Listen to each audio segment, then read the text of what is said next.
Title, 1984. Author, George Orwell. Ebook No. 010021H.html. Language, English. Date first posted, August 2001. Most recent update, November 2008. This ebook was produced by Colin Choate. Part 2, Chapter 6. It had happened at last. The expected message had come. All his life, it seemed to him, he had been waiting for this to happen. He was walking down the long corridor at the ministry and he was almost at the spot where Julia had slipped the note into his hand when he became aware that someone larger than himself was walking just behind him. The person, whoever it was, gave a small cough, evidently as a prelude to speaking. Winston stopped abruptly and turned. It was O'Brien. At last they were face to face, and it seemed that his only impulse was to run away. His heart bounded violently. He would have been incapable of speaking. O'Brien, however, had continued forward in the same movement, laying a friendly hand for a moment on Winston's arm, so that the two of them were walking side by side. He began speaking with the peculiar grave courtesy that differentiated him from the majority of inner-party members. "I had been hoping for an opportunity of talking to you," he said. "I was reading one of your Newspeak articles in The Times the other day. You take a scholarly interest in Newspeak, I believe." Winston had recovered part of his self-possession. "Hardly scholarly," he said. "I'm only an amateur. It's not my subject. I have never had anything to do with the actual construction of the language." "But you write it very elegantly," said O'Brien. "That is not only my own opinion. I was talking recently to a friend of yours who is certainly an expert. His name has slipped my memory for the moment." Again Winston's heart stirred painfully. It was inconceivable that this was anything other than a reference to Syme. But Syme was not only dead, he was abolished, an unperson. Any identifiable reference to him would have been mortally dangerous. O'Brien's remark must obviously have been intended as a signal, a code word. By sharing a small act of thought crime he had turned the two of them into accomplices. They had continued to stroll slowly down the corridor, but now O'Brien halted. With the curious, disarming friendliness that he always managed to put into the gesture he resettled his spectacles on his nose. Then he went on. "What I had really intended to say was that in your article I noticed you had used two words which have become obsolete. But they have only become so very recently. Have you seen the 10th edition of the Newspeak Dictionary?" "No," said Winston. "I didn't think it had been issued yet. We are still using the 9th in the records department. The 10th edition is not due to appear for some months, I believe. But a few advance copies have been circulated. I have one myself. It might interest you to look at it, perhaps." "Very much so," said Winston, immediately seeing where this tended. "Some of the new developments are most ingenious. The reduction in the number of verbs, that is the point that will appeal to you, I think. Let me see, shall I send a messenger to you with the dictionary? But I am afraid I invariably forget anything of that kind. Perhaps you could pick it up at my flat at some time that suited you. Wait. Let me give you my address." They were standing in front of a telescreen. Somewhat absent-mindedly O'Brien felt two of his pockets and then produced a small leather-covered notebook and a gold ink pencil. Immediately beneath the telescreen, in such a position that anyone who was watching at the other end of the instrument could read what he was writing, he scribbled an address, tore out the page and handed it to Winston. "I am usually at home in the evenings," he said. "If not, my servant will give you the dictionary." He was gone, leaving Winston holding the scrap of paper, which this time there was no need to conceal. Nevertheless he carefully memorized what was written on it, and some hours later dropped it into the memory hole along with a mass of other papers. They had been talking to one another for a couple of minutes at the most. There was only one meaning that the episode could possibly have. It had been contrived as a way of letting Winston know O'Brien's address. This was necessary, because except by direct inquiry it was never possible to discover where anyone lived. There were no directories of any kind. "If you ever want to see me, this is where I can be found," was what O'Brien had been saying to him. Perhaps there would even be a message concealed somewhere in the dictionary. But at any rate, one thing was certain. The conspiracy that he had dreamed of did exist, and he had reached the outer edges of it. He knew that sooner or later he would obey O'Brien's summons. Perhaps tomorrow, perhaps after a long delay, he was not certain. What was happening was only the working out of a process that had started years ago. The first step had been a secret, involuntary thought, the second had been the opening of the diary. He had moved from thoughts to words, and now from words to actions. The last step was something that would happen in the ministry of love. He had accepted it. The end was contained in the beginning.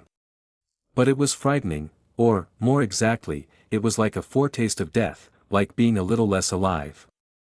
Even while he was speaking to O'Brien, when the meaning of the words had sunk in, a chilly shuddering feeling had taken possession of his body. He had the sensation of stepping into the dampness of a grave, and it was not much better because he had always known that the grave was there and waiting for him. Chapter 7. Winston had woken up with his eyes full of tears. Julia rolled sleepily against him, murmuring something that might have been, "What's the matter?" "I dreamt," he began, and stopped short. It was too complex to be put into words. There was the dream itself, and there was a memory connected with it that had swum into his mind in the few seconds after waking. He lay back with his eyes shut, still sodden in the atmosphere of the dream. It was a vast, luminous dream in which his whole life seemed to stretch out before him like a landscape on a summer evening after rain. It had all occurred inside the glass paperweight, but the surface of the glass was the dome of the sky, and inside the dome everything was flooded with clear soft light in which one could see into interminable distances. The dream had also been comprehended by, indeed, in some sense it had consisted in, a gesture of the arm made by his mother, and made again 30 years later by the Jewish woman he had seen on the news film, trying to shelter the small boy from the bullets, before the helicopter blew them both to pieces. "Do you know," he said, "that until this moment I believed I had murdered my mother?" "Why did you murder her?" said Julia, almost asleep. "I didn't murder her. Not physically." In the dream he had remembered his last glimpse of his mother, and within a few moments of waking the cluster of small events surrounding it had all come back. It was a memory that he must have deliberately pushed out of his consciousness over many years. He was not certain of the date, but he could not have been less than 10 years old, possibly 12, when it had happened. His father had disappeared some time earlier, how much earlier he could not remember. He remembered better the rackety, uneasy circumstances of the time, the periodical panics about air raids and the sheltering in tube stations, the piles of rubble everywhere, the unintelligible proclamations posted at street corners, the gangs of youths in shirts all the same color, the enormous queues outside the bakeries, the intermittent machine gun fire in the distance, above all, the fact that there was never enough to eat. He remembered long afternoons spent with other boys in scrounging round dustbins and rubbish heaps, picking out the ribs of cabbage leaves, potato peelings, sometimes even scraps of stale bread crust from which they carefully scraped away the cinders, and also in waiting for the passing of trucks which traveled over a certain route and were known to carry cattle feed, and which, when they jolted over the bad patches in the road, sometimes spilt a few fragments of oil cake. When his father disappeared, his mother did not show any surprise or any violent grief, but a sudden change came over her. She seemed to have become completely spiritless. It was evident even to Winston that she was waiting for something that she knew must happen. She did everything that was needed, cooked, washed, mended, made the bed, swept the floor, dusted the mantelpiece, always very slowly and with a curious lack of superfluous motion, like an artist's lay figure moving of its own accord. Her large shapely body seemed to relapse naturally into stillness. For hours at a time she would sit almost immobile on the bed, nursing his young sister, a tiny, ailing, very silent child of 2 or 3, with a face made simian by thinness. Very occasionally she would take Winston in her arms and press him against her for a long time without saying anything. He was aware, in spite of his youthfulness and selfishness, that this was somehow connected with the never-mentioned thing that was about to happen. He remembered the room where they lived, a dark, close-smelling room that seemed half filled by a bed with a white counterpane. There was a gas ring in the fender, and a shelf where food was kept, and on the landing outside there was a brown earthenware sink, common to several rooms. He remembered his mother's statuesque body bending over the gas ring to stir at something in a saucepan. Above all, he remembered his continuous hunger, and the fierce sordid battles at mealtimes. He would ask his mother naggingly, over and over again, why there was not more food. He would shout and storm at her. He even remembered the tones of his voice, which was beginning to break prematurely and sometimes boomed in a peculiar way, or he would attempt a sniveling note of pathos in his efforts to get more than his share. His mother was quite ready to give him more than his share. She took it for granted that he, the boy, should have the biggest portion, but however much she gave him he invariably demanded more. At every meal she would beseech him not to be selfish and to remember that his little sister was sick and also needed food, but it was no use.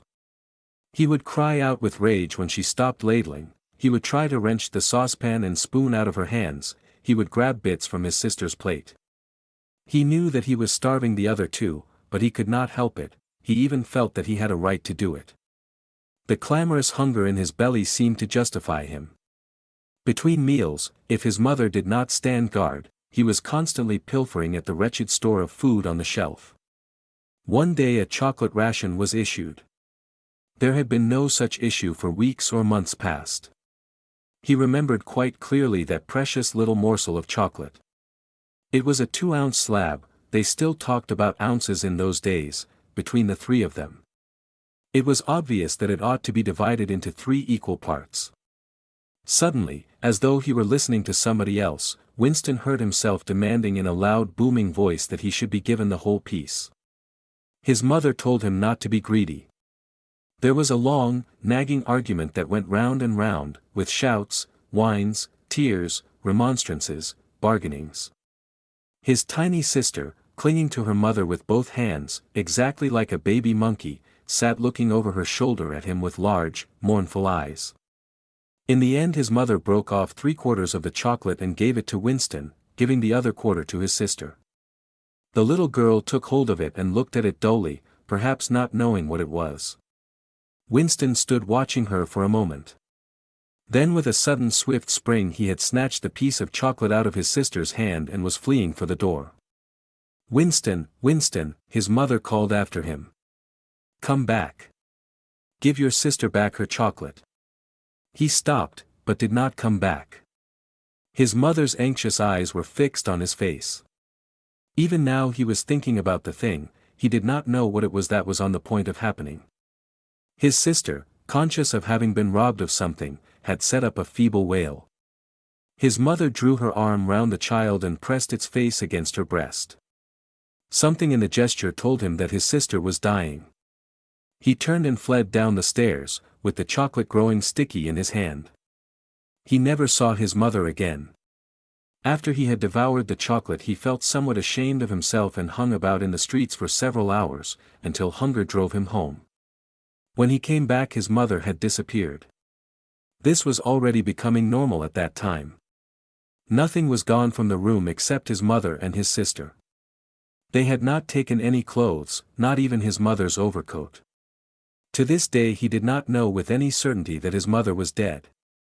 It was perfectly possible that she had merely been sent to a forced labor camp. As for his sister, she might have been removed, like Winston himself, to one of the colonies for homeless children, reclamation centers, they were called, which had grown up as a result of the Civil War, or she might have been sent to the labor camp along with his mother, or simply left somewhere or other to die. The dream was still vivid in his mind, especially the enveloping protecting gesture of the arm in which its whole meaning seemed to be contained. His mind went back to another dream of 2 months ago. Exactly as his mother had sat on the dingy white quilted bed, with the child clinging to her, so she had sat in the sunken ship, far underneath him, and drowning deeper every minute, but still looking up at him through the darkening water. He told Julia the story of his mother's disappearance.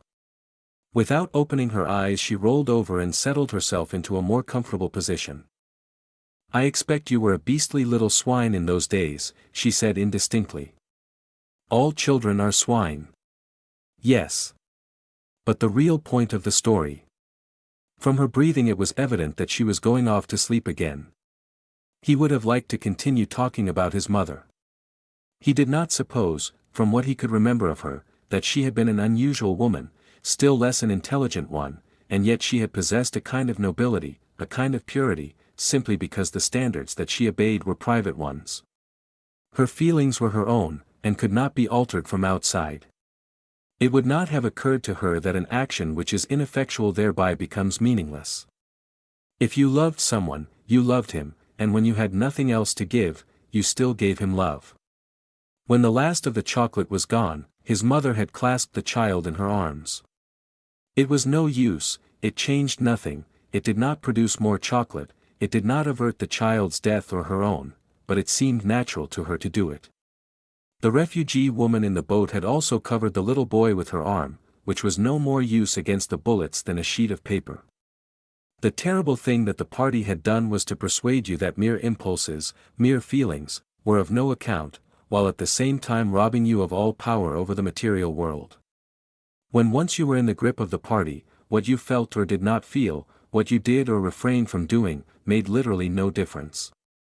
Whatever happened you vanished, and neither you nor your actions were ever heard of again.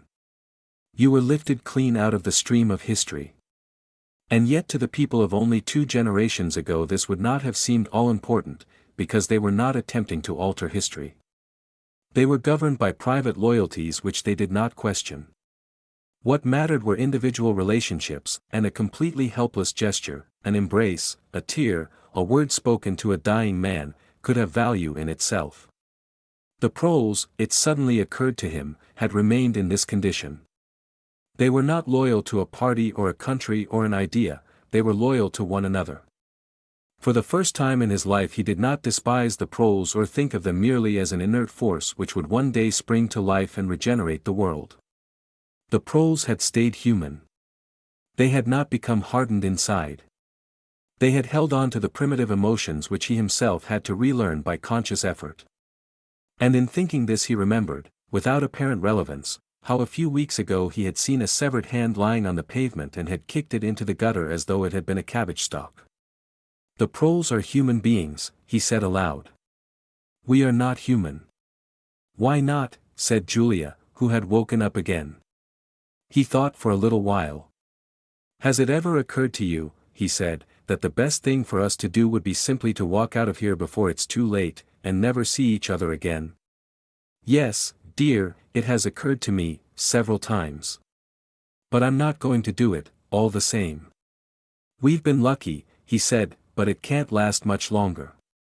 You're young. You look normal and innocent. If you keep clear of people like me, you might stay alive for another 50 years. No. I've thought it all out. What you do, I'm going to do. And don't be too downhearted. I'm rather good at staying alive. We may be together for another 6 months, a year, there's no knowing. At the end we're certain to be apart. Do you realize how utterly alone we shall be? When once they get hold of us there will be nothing, literally nothing, that either of us can do for the other. If I confess, they'll shoot you, and if I refuse to confess, they'll shoot you just the same. Nothing that I can do or say, or stop myself from saying, will put off your death for as much as 5 minutes. Neither of us will even know whether the other is alive or dead.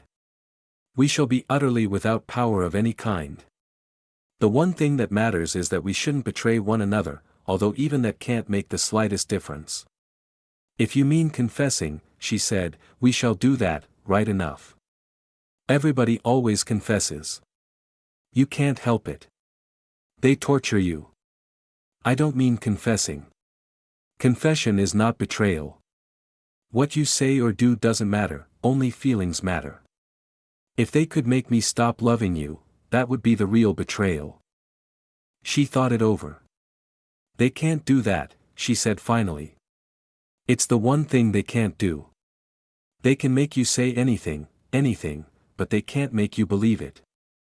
They can't get inside you. No, he said a little more hopefully, no, that's quite true. They can't get inside you. If you can feel that staying human is worthwhile, even when it can't have any result whatever, you've beaten them. He thought of the telescreen with its never-sleeping ear. They could spy upon you night and day, but if you kept your head you could still outwit them.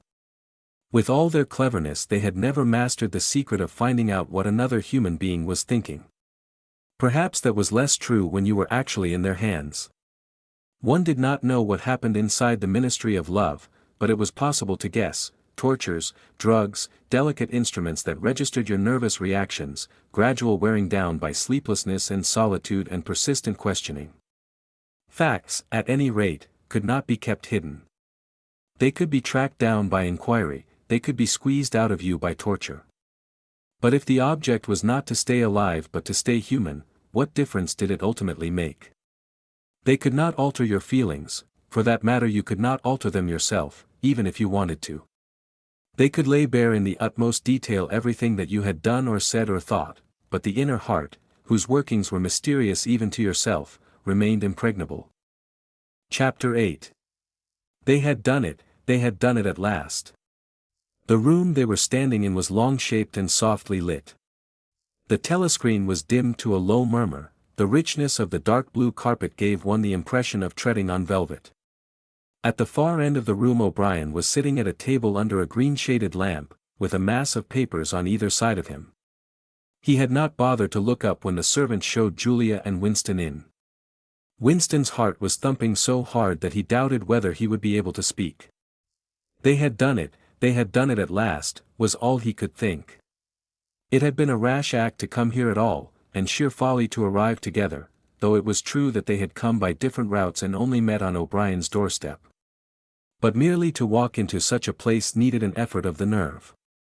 It was only on very rare occasions that one saw inside the dwelling places of the inner party, or even penetrated into the quarter of the town where they lived. The whole atmosphere of the huge block of flats, the richness and spaciousness of everything, the unfamiliar smells of good food and good tobacco, the silent and incredibly rapid lifts sliding up and down, the white-jacketed servants hurrying to and fro, everything was intimidating. Although he had a good pretext for coming here, he was haunted at every step by the fear that a black uniformed guard would suddenly appear from round the corner, demand his papers, and order him to get out. O'Brien's servant, however, had admitted the two of them without demur. He was a small, dark-haired man in a white jacket, with a diamond-shaped, completely expressionless face which might have been that of a Chinese. The passage down which he led them was softly carpeted, with cream-papered walls and white wainscoting, all exquisitely clean. That too was intimidating. Winston could not remember ever to have seen a passageway whose walls were not grimy from the contact of human bodies. O'Brien had a slip of paper between his fingers and seemed to be studying it intently. His heavy face, bent down so that one could see the line of the nose, looked both formidable and intelligent. For perhaps 20 seconds he sat without stirring. Then he pulled the speakwrite towards him and rapped out a message in the hybrid jargon of the ministries. Items 1,5,7 approved full-wise stop suggestion contained items 6 double plus ridiculous verging crime think cancel stop unproceed construction-wise anti-getting plus full estimates machinery overhead stop end message. He rose deliberately from his chair and came towards them across the soundless carpet. A little of the official atmosphere seemed to have fallen away from him with the newspeak words, but his expression was grimmer than usual, as though he were not pleased at being disturbed. The terror that Winston already felt was suddenly shot through by a streak of ordinary embarrassment. It seemed to him quite possible that he had simply made a stupid mistake. For what evidence had he in reality that O'Brien was any kind of political conspirator? Nothing but a flash of the eyes and a single equivocal remark, beyond that, only his own secret imaginings, founded on a dream. He could not even fall back on the pretense that he had come to borrow the dictionary, because in that case Julia's presence was impossible to explain. As O'Brien passed the telescreen a thought seemed to strike him. He stopped, turned aside and pressed a switch on the wall. There was a sharp snap. The voice had stopped. Julia uttered a tiny sound, a sort of squeak of surprise. Even in the midst of his panic, Winston was too much taken aback to be able to hold his tongue. "You can turn it off," he said. "Yes," said O'Brien, "we can turn it off. We have that privilege." He was opposite them now. His solid form towered over the pair of them, and the expression on his face was still indecipherable. He was waiting, somewhat sternly, for Winston to speak, but about what? Even now it was quite conceivable that he was simply a busy man wondering irritably why he had been interrupted. Nobody spoke. After the stopping of the telescreen the room seemed deadly silent. The seconds marched past, enormous. With difficulty Winston continued to keep his eyes fixed on O'Brien's. Then suddenly the grim face broke down into what might have been the beginnings of a smile. With his characteristic gesture O'Brien resettled his spectacles on his nose. "Shall I say it, or will you?" he said. "I will say it," said Winston promptly. "That thing is really turned off." "Yes, everything is turned off. We are alone. We have come here because—" He paused, realizing for the first time the vagueness of his own motives. Since he did not in fact know what kind of help he expected from O'Brien, it was not easy to say why he had come here. He went on, conscious that what he was saying must sound both feeble and pretentious. "We believe that there is some kind of conspiracy, some kind of secret organization working against the party, and that you are involved in it. We want to join it and work for it. We are enemies of the party. We disbelieve in the principles of INGSOC. We are thought criminals. We are also adulterers. I tell you this because we want to put ourselves at your mercy. If you want us to incriminate ourselves in any other way, we are ready." He stopped and glanced over his shoulder, with the feeling that the door had opened. Sure enough, the little yellow-faced servant had come in without knocking. Winston saw that he was carrying a tray with a decanter and glasses. "Martin is one of us," said O'Brien impassively. "Bring the drinks over here, Martin. Put them on the round table. Have we enough chairs? Then we may as well sit down and talk in comfort. Bring a chair for yourself, Martin. This is business. You can stop being a servant for the next 10 minutes.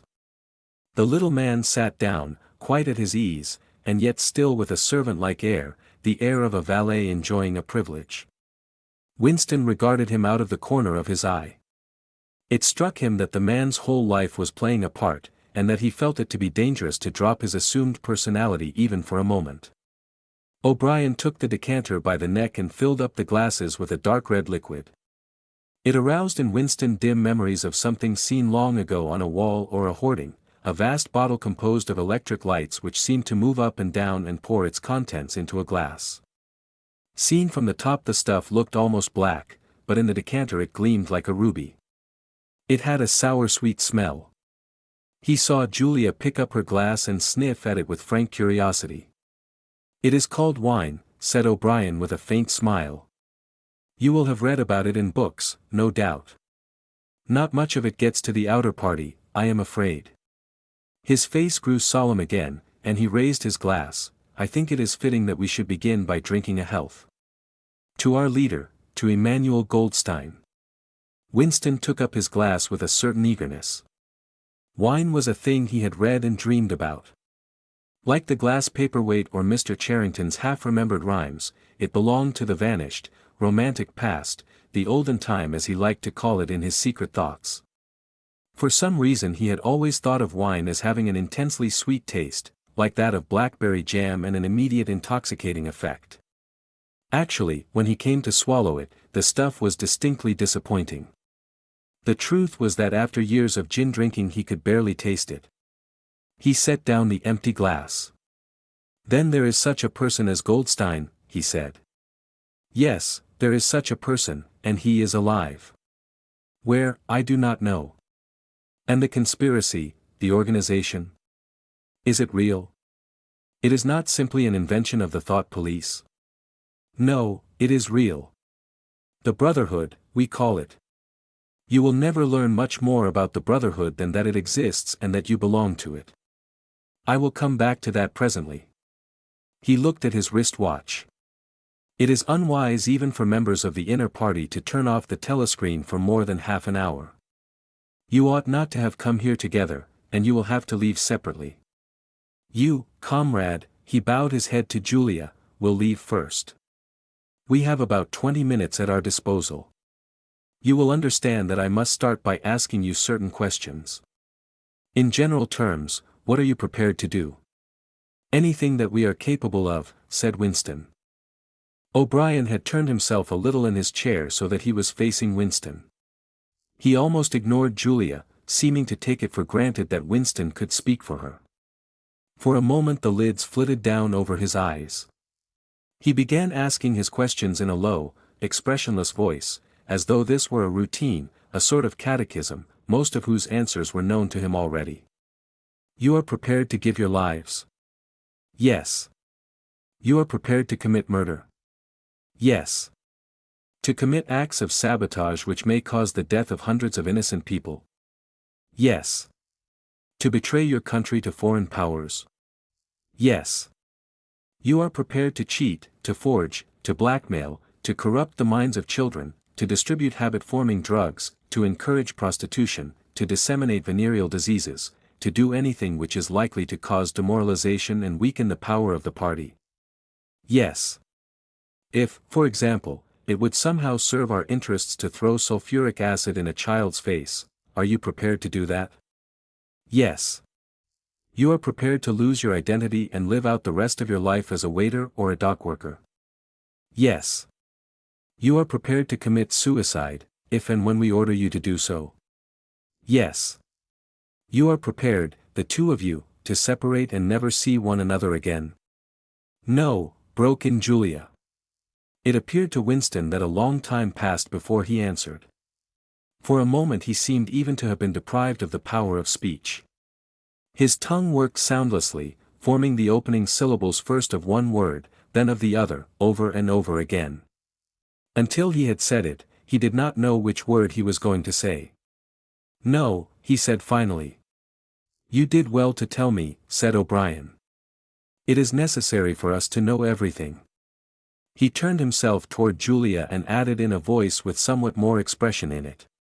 Do you understand that even if he survives, it may be as a different person? We may be obliged to give him a new identity. His face, his movements, the shape of his hands, the color of his hair, even his voice would be different. And you yourself might have become a different person. Our surgeons can alter people beyond recognition. Sometimes it is necessary. Sometimes we even amputate a limb. Winston could not help snatching another sidelong glance at Martin's Mongolian face. There were no scars that he could see. Julia had turned a shade paler, so that her freckles were showing, but she faced O'Brien boldly.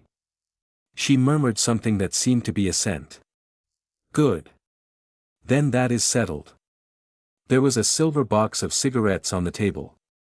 With a rather absent-minded air O'Brien pushed them towards the others, took one himself, then stood up and began to pace slowly to and fro, as though he could think better standing. They were very good cigarettes, very thick and well-packed, with an unfamiliar silkiness in the paper. O'Brien looked at his wristwatch again. You had better go back to your pantry, Martin, he said. I shall switch on in a quarter of an hour. Take a good look at these comrades' faces before you go. You will be seeing them again. I may not. Exactly as they had done at the front door, the little man's dark eyes flickered over their faces. There was not a trace of friendliness in his manner. He was memorizing their appearance, but he felt no interest in them, or appeared to feel none. It occurred to Winston that a synthetic face was perhaps incapable of changing its expression. Without speaking or giving any kind of salutation, Martin went out, closing the door silently behind him. O'Brien was strolling up and down, one hand in the pocket of his black overalls, the other holding his cigarette. You understand, he said, that you will be fighting in the dark. You will always be in the dark. You will receive orders and you will obey them, without knowing why. Later I shall send you a book from which you will learn the true nature of the society we live in, and the strategy by which we shall destroy it. When you have read the book, you will be full members of the Brotherhood. But between the general aims that we are fighting for and the immediate tasks of the moment, you will never know anything. I tell you that the Brotherhood exists, but I cannot tell you whether it numbers 100 members, or 10 million. From your personal knowledge you will never be able to say that it numbers even as many as a dozen. You will have 3 or 4 contacts, who will be renewed from time to time as they disappear. As this was your first contact, it will be preserved. When you receive orders, they will come from me. If we find it necessary to communicate with you, it will be through Martin. When you are finally caught, you will confess. That is unavoidable. But you will have very little to confess, other than your own actions. You will not be able to betray more than a handful of unimportant people. Probably you will not even betray me. By that time I may be dead, or I shall have become a different person, with a different face. He continued to move to and fro over the soft carpet. In spite of the bulkiness of his body there was a remarkable grace in his movements. It came out even in the gesture with which he thrust a hand into his pocket, or manipulated a cigarette. More even than of strength, he gave an impression of confidence and of an understanding tinged by irony. However much in earnest he might be, he had nothing of the single-mindedness that belongs to a fanatic. When he spoke of murder, suicide, venereal disease, amputated limbs, and altered faces, it was with a faint air of persiflage. This is unavoidable, his voice seemed to say, this is what we have got to do, unflinchingly. But this is not what we shall be doing when life is worth living again. A wave of admiration, almost of worship, flowed out from Winston towards O'Brien. For the moment he had forgotten the shadowy figure of Goldstein. When you looked at O'Brien's powerful shoulders and his blunt-featured face, so ugly and yet so civilized, it was impossible to believe that he could be defeated. There was no stratagem that he was not equal to, no danger that he could not foresee. Even Julia seemed to be impressed. She had let her cigarette go out and was listening intently. O'Brien went on. You will have heard rumors of the existence of the Brotherhood.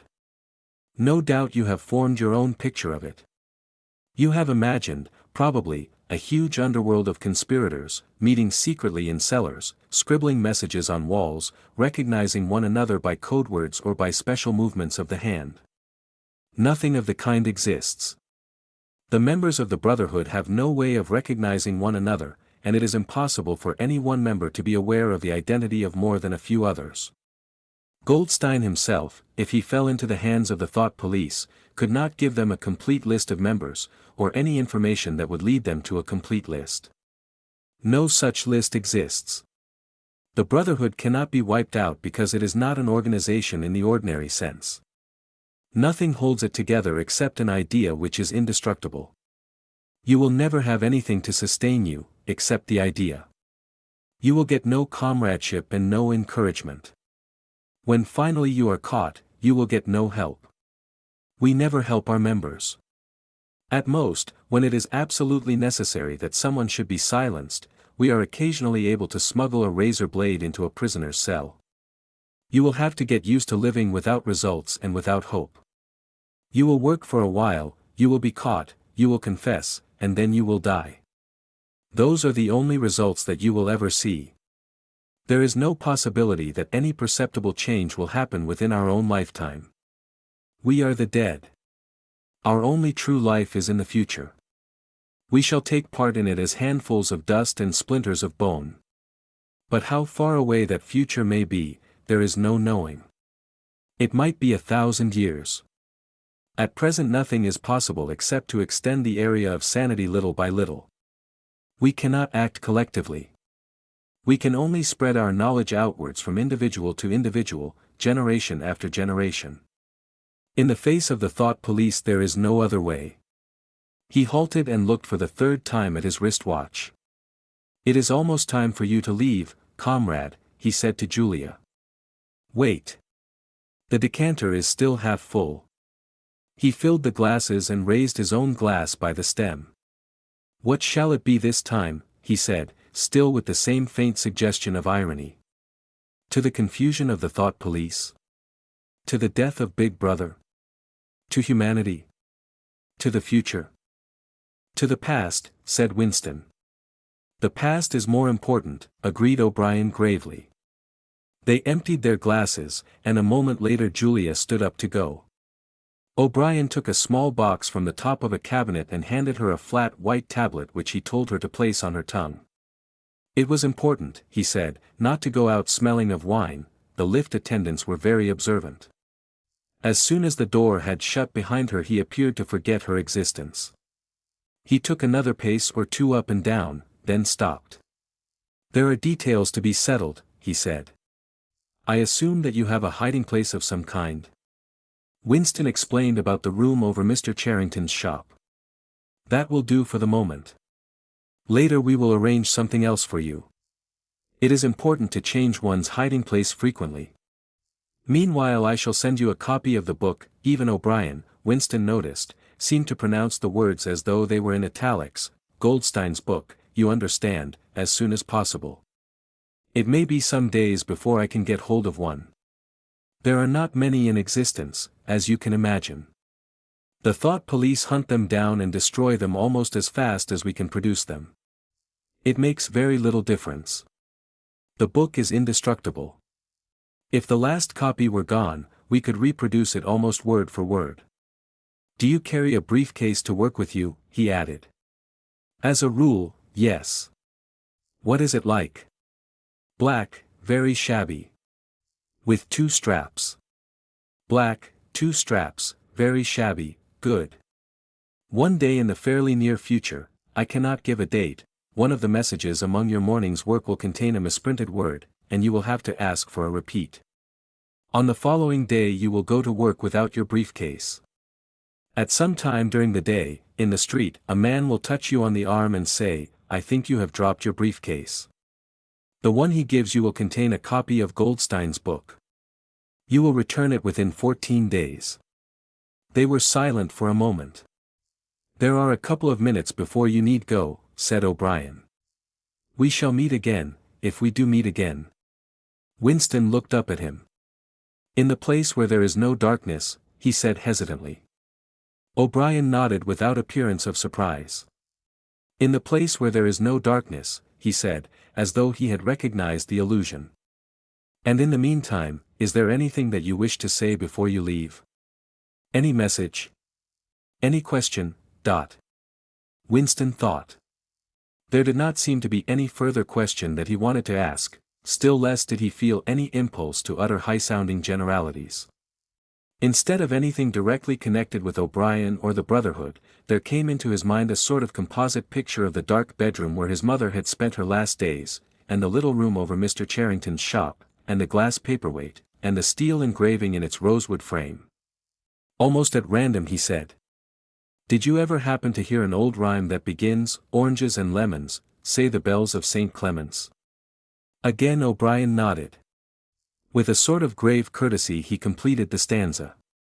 "Oranges and lemons, say the bells of St. Clement's.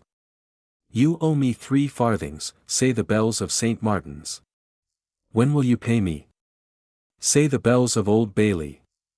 When I grow rich, say the bells of Shoreditch." "You knew the last line," said Winston. "Yes, I knew the last line. And now, I am afraid, it is time for you to go. But wait. You had better let me give you one of these tablets." As Winston stood up O'Brien held out a hand. His powerful grip crushed the bones of Winston's palm. At the door Winston looked back, but O'Brien seemed already to be in process of putting him out of mind. He was waiting with his hand on the switch that controlled the telescreen. Beyond him Winston could see the writing table with its green-shaded lamp and the speakwrite and the wire baskets deep laden with papers. The incident was closed. Within 30 seconds, it occurred to him, O'Brien would be back at his interrupted and important work on behalf of the party. Chapter 9. Winston was gelatinous with fatigue. Gelatinous was the right word. It had come into his head spontaneously. His body seemed to have not only the weakness of a jelly, but its translucency. He felt that if he held up his hand he would be able to see the light through it. All the blood and lymph had been drained out of him by an enormous debauch of work, leaving only a frail structure of nerves, bones, and skin. All sensations seemed to be magnified. His overalls fretted his shoulders, the pavement tickled his feet, even the opening and closing of a hand was an effort that made his joints creak. He had worked more than 90 hours in 5 days. So had everyone else in the ministry. Now it was all over, and he had literally nothing to do, no party work of any description, until tomorrow morning. He could spend 6 hours in the hiding place and another 9 in his own bed. Slowly, in mild afternoon sunshine, he walked up a dingy street in the direction of Mr. Charrington's shop, keeping one eye open for the patrols, but irrationally convinced that this afternoon there was no danger of anyone interfering with him. The heavy briefcase that he was carrying bumped against his knee at each step, sending a tingling sensation up and down the skin of his leg. Inside it was the book, which he had now had in his possession for 6 days and had not yet opened, nor even looked at. On the 6th day of Hate Week, after the processions, the speeches, the shouting, the singing, the banners, the posters, the films, the waxworks, the rolling of drums and squealing of trumpets, the tramp of marching feet, the grinding of the caterpillars of tanks, the roar of massed planes, the booming of guns, after 6 days of this, when the great orgasm was quivering to its climax and the general hatred of Eurasia had boiled up into such delirium that if the crowd could have got their hands on the 2,000 Eurasian war criminals who were to be publicly hanged on the last day of the proceedings, they would unquestionably have torn them to pieces. At just this moment it had been announced that Oceania was not after all at war with Eurasia.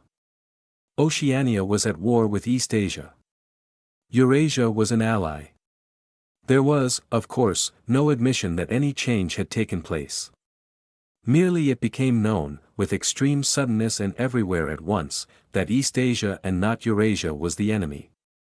Winston was taking part in a demonstration in one of the central London squares at the moment when it happened. It was night, and the white faces and the scarlet banners were luridly floodlit. The square was packed with several thousand people, including a block of about 1,000 schoolchildren in the uniform of the spies. On a scarlet-draped platform an orator of the inner party, a small lean man with disproportionately long arms and a large bald skull over which a few lank locks straggled, was haranguing the crowd. A little Rumpelstiltskin figure, contorted with hatred, he gripped the neck of the microphone with one hand while the other, enormous at the end of a bony arm, clawed the air menacingly above his head. His voice, made metallic by the amplifiers, boomed forth an endless catalogue of atrocities, massacres, deportations, lootings, rapings, torture of prisoners, bombing of civilians, lying propaganda, unjust aggressions, broken treaties. It was almost impossible to listen to him without being first convinced and then maddened. At every few moments the fury of the crowd boiled over and the voice of the speaker was drowned by a wild beast-like roaring that rose uncontrollably from thousands of throats. The most savage yells of all came from the schoolchildren. The speech had been proceeding for perhaps 20 minutes when a messenger hurried on to the platform and a scrap of paper was slipped into the speaker's hand. He unrolled and read it without pausing in his speech. Nothing altered in his voice or manner, or in the content of what he was saying, but suddenly the names were different. Without words said, a wave of understanding rippled through the crowd. Oceania was at war with East Asia. The next moment there was a tremendous commotion. The banners and posters with which the square was decorated were all wrong. Quite half of them had the wrong faces on them. It was sabotage. The agents of Goldstein had been at work. There was a riotous interlude while posters were ripped from the walls, banners torn to shreds and trampled underfoot. The spies performed prodigies of activity in clambering over the rooftops and cutting the streamers that fluttered from the chimneys. But within 2 or 3 minutes it was all over. The orator, still gripping the neck of the microphone, his shoulders hunched forward, his free hand clawing at the air, had gone straight on with his speech. 1 minute more, and the feral roars of rage were again bursting from the crowd. The hate continued exactly as before, except that the target had been changed. The thing that impressed Winston in looking back was that the speaker had switched from one line to the other actually in mid-sentence, not only without a pause, but without even breaking the syntax. But at the moment he had other things to preoccupy him. It was during the moment of disorder while the posters were being torn down that a man whose face he did not see had tapped him on the shoulder and said, "Excuse me, I think you've dropped your briefcase." He took the briefcase abstractedly, without speaking. He knew that it would be days before he had an opportunity to look inside it. The instant that the demonstration was over he went straight to the Ministry of Truth, though the time was now nearly 23 hours. The entire staff of the ministry had done likewise. The orders already issuing from the telescreen, recalling them to their posts, were hardly necessary. Oceania was at war with East Asia. Oceania had always been at war with East Asia.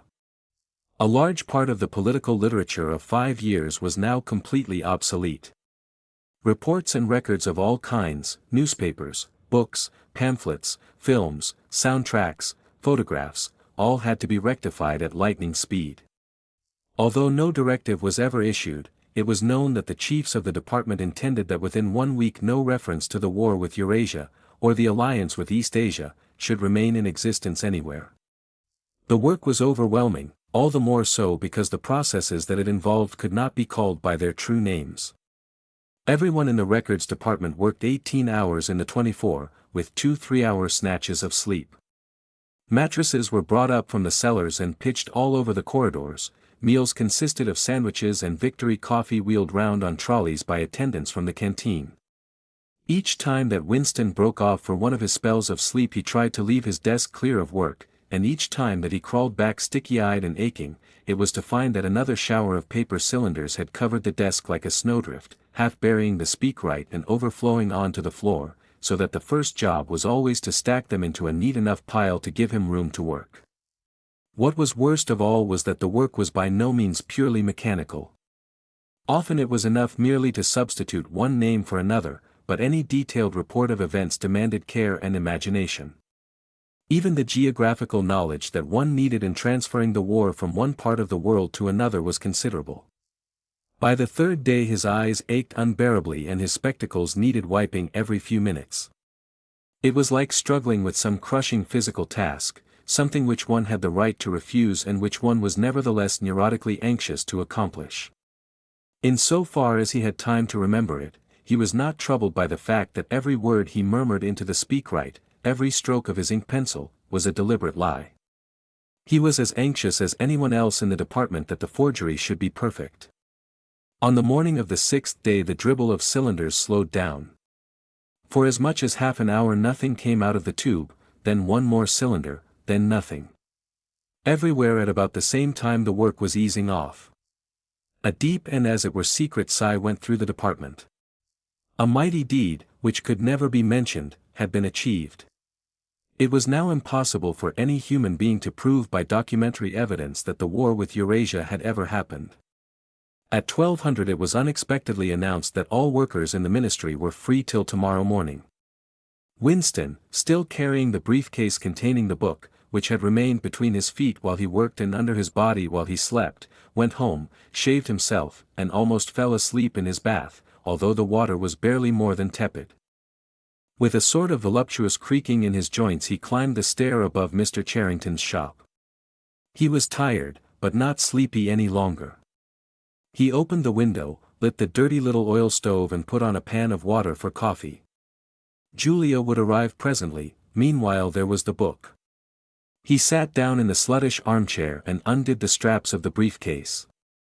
A heavy black volume, amateurishly bound, with no name or title on the cover. The print also looked slightly irregular. The pages were worn at the edges, and fell apart, easily, as though the book had passed through many hands. The inscription on the title page ran: The Theory and Practice of Oligarchical Collectivism. By Emanuel Goldstein. Winston began reading. Chapter 1. Ignorance is Strength. Throughout recorded time, and probably since the end of the Neolithic Age, there have been 3 kinds of people in the world: the high, the middle, and the low. They have been subdivided in many ways, they have borne countless different names, and their relative numbers, as well as their attitude towards one another, have varied from age to age, but the essential structure of society has never altered. Even after enormous upheavals and seemingly irrevocable changes, the same pattern has always reasserted itself, just as a gyroscope will always return to equilibrium, however far it is pushed one way or the other. The aims of these groups are entirely irreconcilable. Winston stopped reading, chiefly in order to appreciate the fact that he was reading, in comfort and safety. He was alone, no telescreen, no ear at the keyhole, no nervous impulse to glance over his shoulder or cover the page with his hand. The sweet summer air played against his cheek. From somewhere far away there floated the faint shouts of children. In the room itself there was no sound except the insect voice of the clock. He settled deeper into the armchair and put his feet up on the fender. It was bliss, it was eternity. Suddenly, as one sometimes does with a book of which one knows that one will ultimately read and reread every word, he opened it at a different place and found himself at Chapter 3. He went on reading. Chapter 3. War is Peace. The splitting up of the world into three great superstates was an event which could be and indeed was foreseen before the middle of the 20th century. With the absorption of Europe by Russia and of the British Empire by the United States, two of the three existing powers, Eurasia and Oceania, were already effectively in being.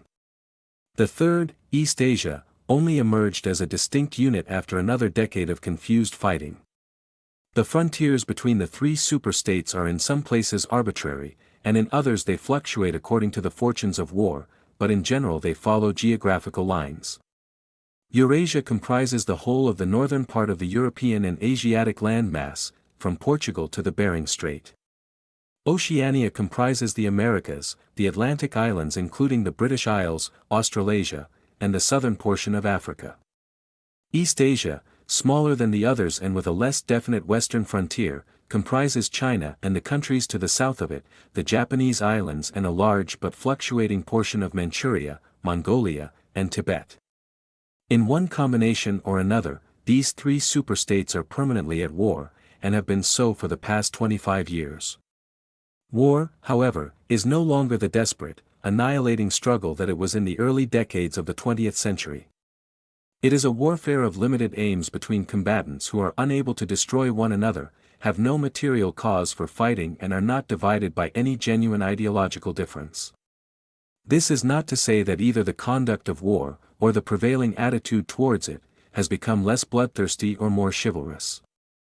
On the contrary, war hysteria is continuous and universal in all countries, and such acts as raping, looting, the slaughter of children, the reduction of whole populations to slavery, and reprisals against prisoners which extend even to boiling and burying alive, are looked upon as normal, and, when they are committed by one's own side and not by the enemy, meritorious. But in a physical sense war involves very small numbers of people, mostly highly trained specialists, and causes comparatively few casualties. The fighting, when there is any, takes place on the vague frontiers whose whereabouts the average man can only guess at, or round the floating fortresses which guard strategic spots on the sea lanes. In the centers of civilization war means no more than a continuous shortage of consumption goods, and the occasional crash of a rocket bomb which may cause a few scores of deaths. War has in fact changed its character. More exactly, the reasons for which war is waged have changed in their order of importance. Motives which were already present to some small extent in the great wars of the early 20th century have now become dominant and are consciously recognized and acted upon.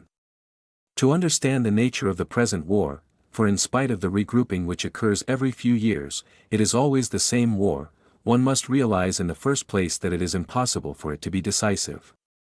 None of the three superstates could be definitively conquered even by the other two in combination. They are too evenly matched, and their natural defenses are too formidable. Eurasia is protected by its vast land spaces, Oceania by the width of the Atlantic and the Pacific, East Asia by the fecundity and industriousness of its inhabitants. Secondly, there is no longer, in a material sense, anything to fight about. With the establishment of self-contained economies, in which production and consumption are geared to one another, the scramble for markets which was a main cause of previous wars has come to an end, while the competition for raw materials is no longer a matter of life and death. In any case each of the three superstates is so vast that it can obtain almost all the materials that it needs within its own boundaries. In so far as the war has a direct economic purpose, it is a war for labor power. Between the frontiers of the superstates, and not permanently in the possession of any of them, there lies a rough quadrilateral with its corners at Tangier, Brazzaville, Darwin, and Hong Kong, containing within it about a fifth of the population of the Earth. It is for the possession of these thickly populated regions, and of the northern ice cap, that the three powers are constantly struggling. In practice, no one power ever controls the whole of the disputed area. Portions of it are constantly changing hands, and it is the chance of seizing this or that fragment by a sudden stroke of treachery that dictates the endless changes of alignment. All of the disputed territories contain valuable minerals, and some of them yield important vegetable products such as rubber, which in colder climates it is necessary to synthesize by comparatively expensive methods. But above all, they contain a bottomless reserve of cheap labor. Whichever power controls equatorial Africa, or the countries of the Middle East, or southern India, or the Indonesian archipelago, disposes also of the bodies of scores or hundreds of millions of ill-paid and hardworking coolies. The inhabitants of these areas, reduced more or less openly to the status of slaves, pass continually from conqueror to conqueror, and are expended like so much coal or oil in the race to turn out more armaments, to capture more territory, to control more labor power, to turn out more armaments, to capture more territory, and so on indefinitely. It should be noted that the fighting never really moves beyond the edges of the disputed areas. The frontiers of Eurasia flow back and forth between the basin of the Congo and the northern shore of the Mediterranean. The islands of the Indian Ocean and the Pacific are constantly being captured and recaptured by Oceania or by East Asia. In Mongolia, the dividing line between Eurasia and East Asia is never stable. Round the pole, all three powers lay claim to enormous territories which in fact are largely uninhabited and unexplored, but the balance of power always remains roughly even, and the territory which forms the heartland of each superstate always remains inviolate. Moreover, the labor of the exploited peoples round the equator is not really necessary to the world's economy. They add nothing to the wealth of the world, since whatever they produce is used for purposes of war, and the object of waging a war is always to be in a better position in which to wage another war. By their labor, the slave populations allow the tempo of continuous warfare to be speeded up. But if they did not exist, the structure of world society, and the process by which it maintains itself, would not be essentially different. The primary aim of modern warfare, in accordance with the principles of doublethink, this aim is simultaneously recognized and not recognized by the directing brains of the inner party, is to use up the products of the machine without raising the general standard of living. Ever since the end of the 19th century, the problem of what to do with the surplus of consumption goods has been latent in industrial society. At present, when few human beings even have enough to eat, this problem is obviously not urgent, and it might not have become so, even if no artificial processes of destruction had been at work. The world of today is a bare, hungry, dilapidated place compared with the world that existed before 1914, and still more so if compared with the imaginary future to which the people of that period looked forward.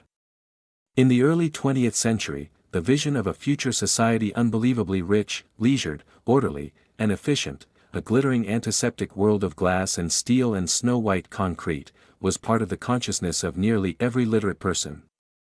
Science and technology were developing at a prodigious speed, and it seemed natural to assume that they would go on developing.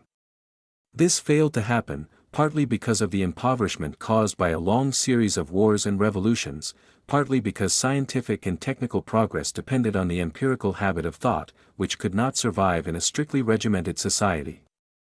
As a whole, the world is more primitive today than it was 50 years ago. Certain backward areas have advanced, and various devices, always in some way connected with warfare and police espionage, have been developed, but experiment and invention have largely stopped, and the ravages of the atomic war of the 1950s have never been fully repaired. Nevertheless, the dangers inherent in the machine are still there. From the moment when the machine first made its appearance, it was clear to all thinking people that the need for human drudgery, and therefore to a great extent for human inequality, had disappeared. If the machine were used deliberately for that end, hunger, overwork, dirt, illiteracy, and disease could be eliminated within a few generations. And in fact, without being used for any such purpose, but by a sort of automatic process, by producing wealth which it was sometimes impossible not to distribute, the machine did raise the living standards of the average human being very greatly over a period of about 50 years at the end of the 19th and the beginning of the 20th centuries.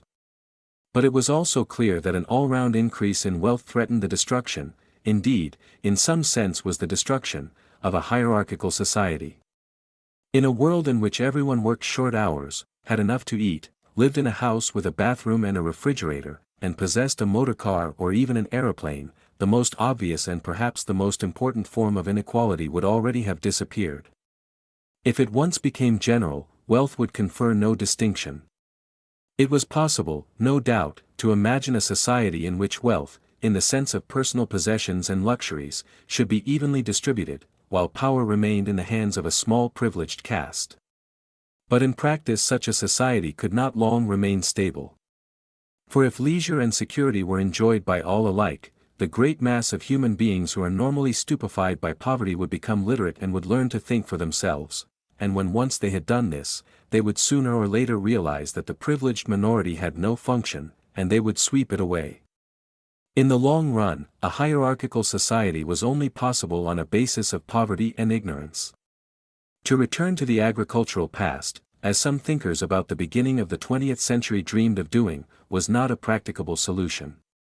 It conflicted with the tendency towards mechanization which had become quasi-instinctive throughout almost the whole world, and moreover, any country which remained industrially backward was helpless in a military sense and was bound to be dominated, directly or indirectly, by its more advanced rivals.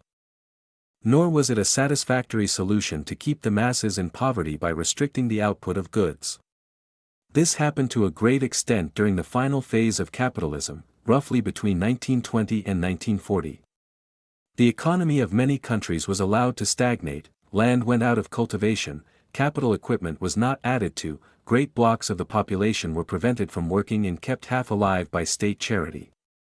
But this, too, entailed military weakness, and since the privations it inflicted were obviously unnecessary, it made opposition inevitable.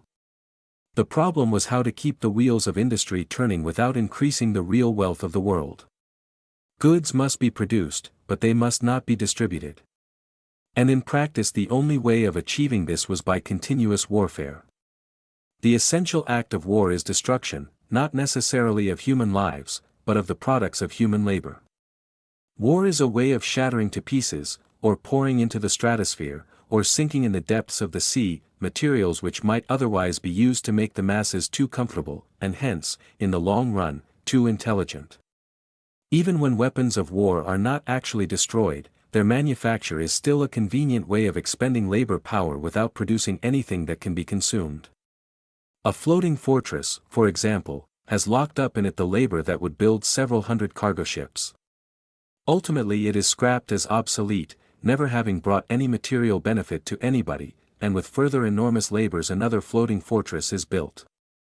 In principle the war effort is always so planned as to eat up any surplus that might exist after meeting the bare needs of the population.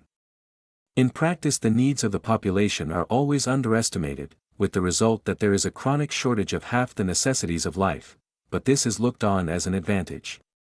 It is deliberate policy to keep even the favored groups somewhere near the brink of hardship, because a general state of scarcity increases the importance of small privileges and thus magnifies the distinction between one group and another. By the standards of the early 20th century, even a member of the inner party lives an austere, laborious kind of life. Nevertheless, the few luxuries that he does enjoy, his large, well-appointed flat, the better texture of his clothes, the better quality of his food and drink and tobacco, his 2 or 3 servants, his private motor car or helicopter, set him in a different world from a member of the outer party, and the members of the outer party have a similar advantage in comparison with the submerged masses whom we call the proles. The social atmosphere is that of a besieged city, where the possession of a lump of horseflesh makes the difference between wealth and poverty.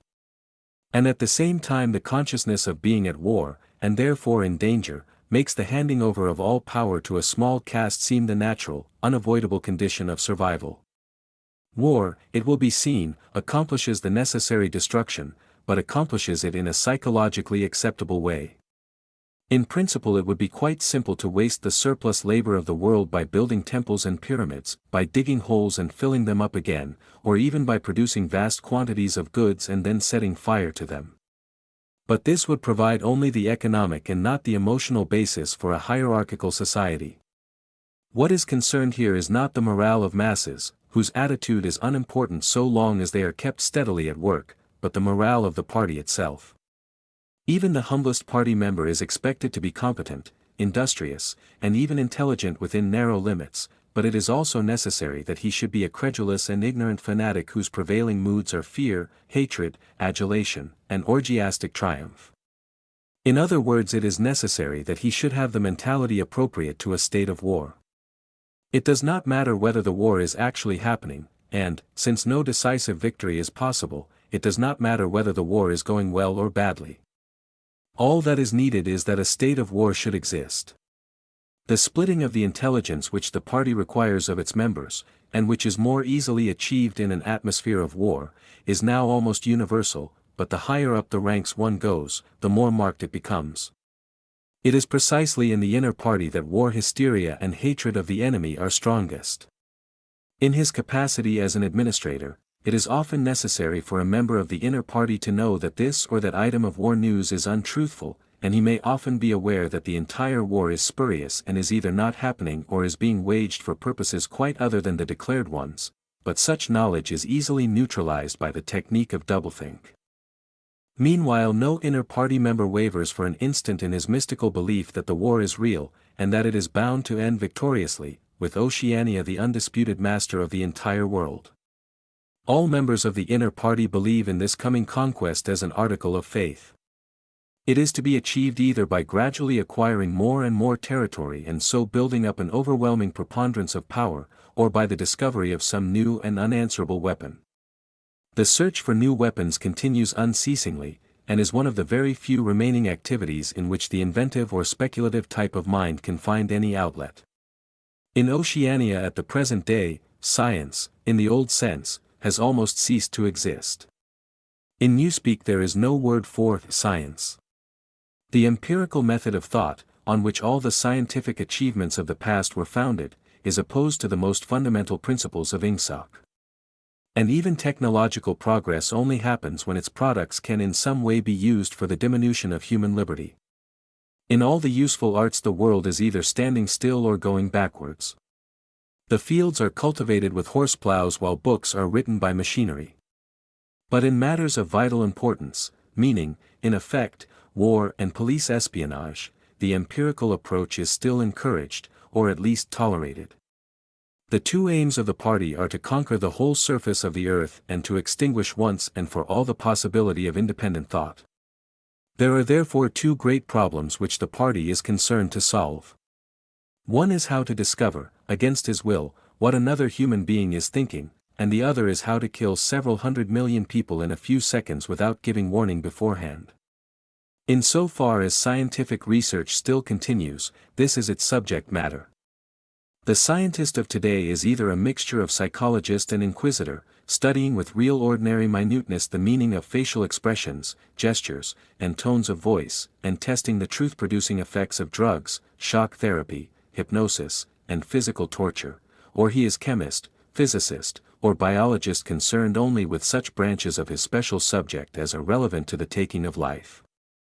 In the vast laboratories of the Ministry of Peace, and in the experimental stations hidden in the Brazilian forests, or in the Australian desert, or on lost islands of the Antarctic, the teams of experts are indefatigably at work.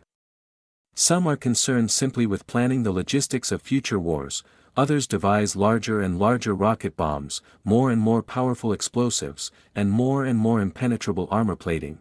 Others search for new and deadlier gases, or for soluble poisons capable of being produced in such quantities as to destroy the vegetation of whole continents, or for breeds of disease germs immunized against all possible antibodies. Others strive to produce a vehicle that shall bore its way under the soil like a submarine under the water, or an aeroplane as independent of its base as a sailing ship. Others explore even remoter possibilities such as focusing the sun's rays through lenses suspended thousands of kilometers away in space, or producing artificial earthquakes and tidal waves by tapping the heat at the Earth's center. But none of these projects ever comes anywhere near realization, and none of the three superstates ever gains a significant lead on the others. What is more remarkable is that all three powers already possess, in the atomic bomb, a weapon far more powerful than any that their present researches are likely to discover. Although the party, according to its habit, claims the invention for itself. Atomic bombs first appeared as early as the 1940s, and were first used on a large scale about 10 years later. At that time some hundreds of bombs were dropped on industrial centers, chiefly in European Russia, Western Europe, and North America. The effect was to convince the ruling groups of all countries that a few more atomic bombs would mean the end of organized society, and hence of their own power. Thereafter, although no formal agreement was ever made or hinted at, no more bombs were dropped. All three powers merely continue to produce atomic bombs and store them up against the decisive opportunity which they all believe will come sooner or later. And meanwhile the art of war has remained almost stationary for 30 or 40 years. Helicopters are more used than they were formerly, bombing planes have been largely superseded by self-propelled projectiles, and the fragile movable battleship has given way to the almost unsinkable floating fortress, but otherwise there has been little development. The tank, the submarine, the torpedo, the machine gun, even the rifle and the hand grenade are still in use. And in spite of the endless slaughters reported in the press and on the telescreens, the desperate battles of earlier wars, in which hundreds of thousands or even millions of men were often killed in a few weeks, have never been repeated. None of the three superstates ever attempts any maneuver which involves the risk of serious defeat. When any large operation is undertaken, it is usually a surprise attack against an ally. The strategy that all three powers are following, or pretend to themselves that they are following, is the same. The plan is, by a combination of fighting, bargaining, and well-timed strokes of treachery, to acquire a ring of bases completely encircling one or other of the rival states, and then to sign a pact of friendship with that rival and remain on peaceful terms for so many years as to lull suspicion to sleep. During this time rockets loaded with atomic bombs can be assembled at all the strategic spots. Finally they will all be fired simultaneously, with effects so devastating as to make retaliation impossible. It will then be time to sign a pact of friendship with the remaining world power, in preparation for another attack. This scheme, it is hardly necessary to say, is a mere daydream, impossible of realization. Moreover, no fighting ever occurs except in the disputed areas round the equator and the pole, no invasion of enemy territory is ever undertaken. This explains the fact that in some places the frontiers between the superstates are arbitrary. Eurasia, for example, could easily conquer the British Isles, which are geographically part of Europe, or on the other hand it would be possible for Oceania to push its frontiers to the Rhine or even to the Vistula. But this would violate the principle, followed on all sides though never formulated, of cultural integrity. If Oceania were to conquer the areas that used once to be known as France and Germany, it would be necessary either to exterminate the inhabitants, a task of great physical difficulty, or to assimilate a population of about 100 million people, who, so far as technical development goes, are roughly on the oceanic level. The problem is the same for all three superstates. It is absolutely necessary to their structure that there should be no contact with foreigners, except, to a limited extent, with war prisoners and colored slaves. Even the official ally of the moment is always regarded with the darkest suspicion. War prisoners apart, the average citizen of Oceania never sets eyes on a citizen of either Eurasia or East Asia, and he is forbidden the knowledge of foreign languages. If he were allowed contact with foreigners he would discover that they are creatures similar to himself and that most of what he has been told about them is lies. The sealed world in which he lives would be broken, and the fear, hatred, and self-righteousness on which his morale depends might evaporate. It is therefore realized on all sides that however often Persia, or Egypt, or Java, or Ceylon may change hands, the main frontiers must never be crossed by anything except bombs. Under this lies a fact never mentioned aloud, but tacitly understood and acted upon, namely, that the conditions of life in all three superstates are very much the same.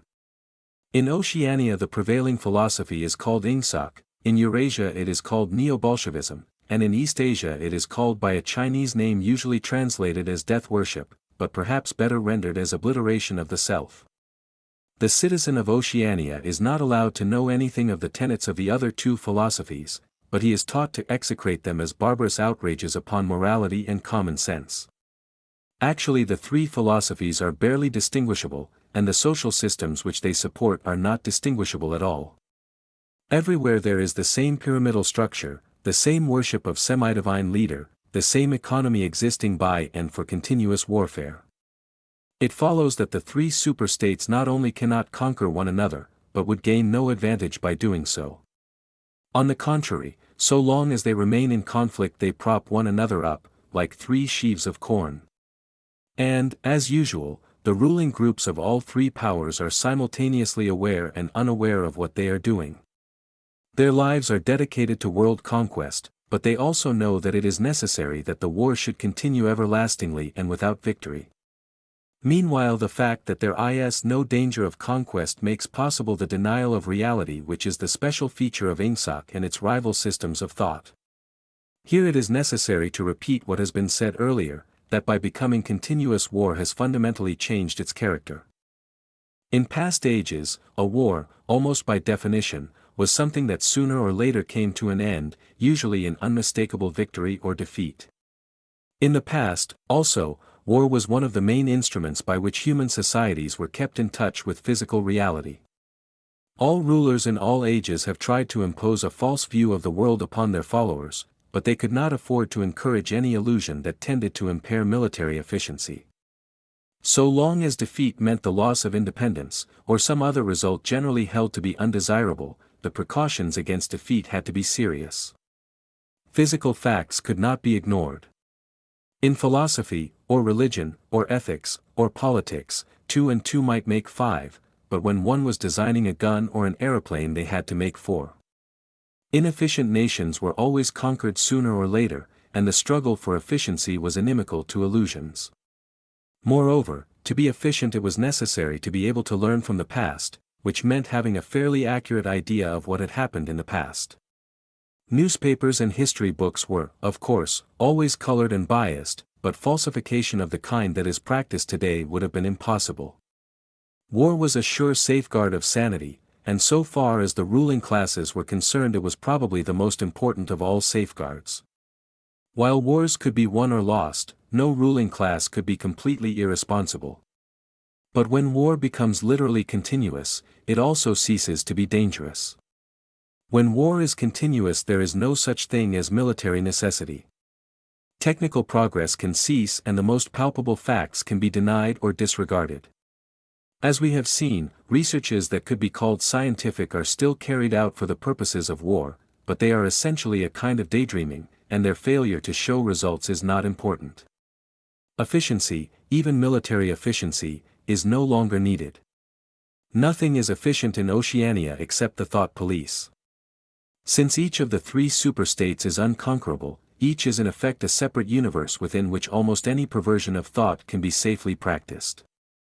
Reality only exerts its pressure through the needs of everyday life, the need to eat and drink, to get shelter and clothing, to avoid swallowing poison or stepping out of top-story windows, and the like. Between life and death, and between physical pleasure and physical pain, there is still a distinction, but that is all. Cut off from contact with the outer world, and with the past, the citizen of Oceania is like a man in interstellar space, who has no way of knowing which direction is up and which is down. The rulers of such a state are absolute, as the pharaohs or the Caesars could not be. They are obliged to prevent their followers from starving to death in numbers large enough to be inconvenient, and they are obliged to remain at the same low level of military technique as their rivals, but once that minimum is achieved, they can twist reality into whatever shape they choose. The war, therefore, if we judge it by the standards of previous wars, is merely an imposture. It is like the battles between certain ruminant animals whose horns are set at such an angle that they are incapable of hurting one another. But though it is unreal it is not meaningless. It eats up the surplus of consumable goods, and it helps to preserve the special mental atmosphere that a hierarchical society needs. War, it will be seen, is now a purely internal affair. In the past, the ruling groups of all countries, although they might recognize their common interest and therefore limit the destructiveness of war, did fight against one another, and the victor always plundered the vanquished. In our own day they are not fighting against one another at all. The war is waged by each ruling group against its own subjects, and the object of the war is not to make or prevent conquests of territory, but to keep the structure of society intact. The very word war, therefore, has become misleading. It would probably be accurate to say that by becoming continuous war has ceased to exist. The peculiar pressure that it exerted on human beings between the Neolithic age and the early 20th century has disappeared and been replaced by something quite different. The effect would be much the same if the three superstates, instead of fighting one another, should agree to live in perpetual peace, each inviolate within its own boundaries. For in that case each would still be a self-contained universe, freed forever from the sobering influence of external danger. A peace that was truly permanent would be the same as a permanent war. This, although the vast majority of party members understand it only in a shallower sense, is the inner meaning of the party slogan, "War is peace."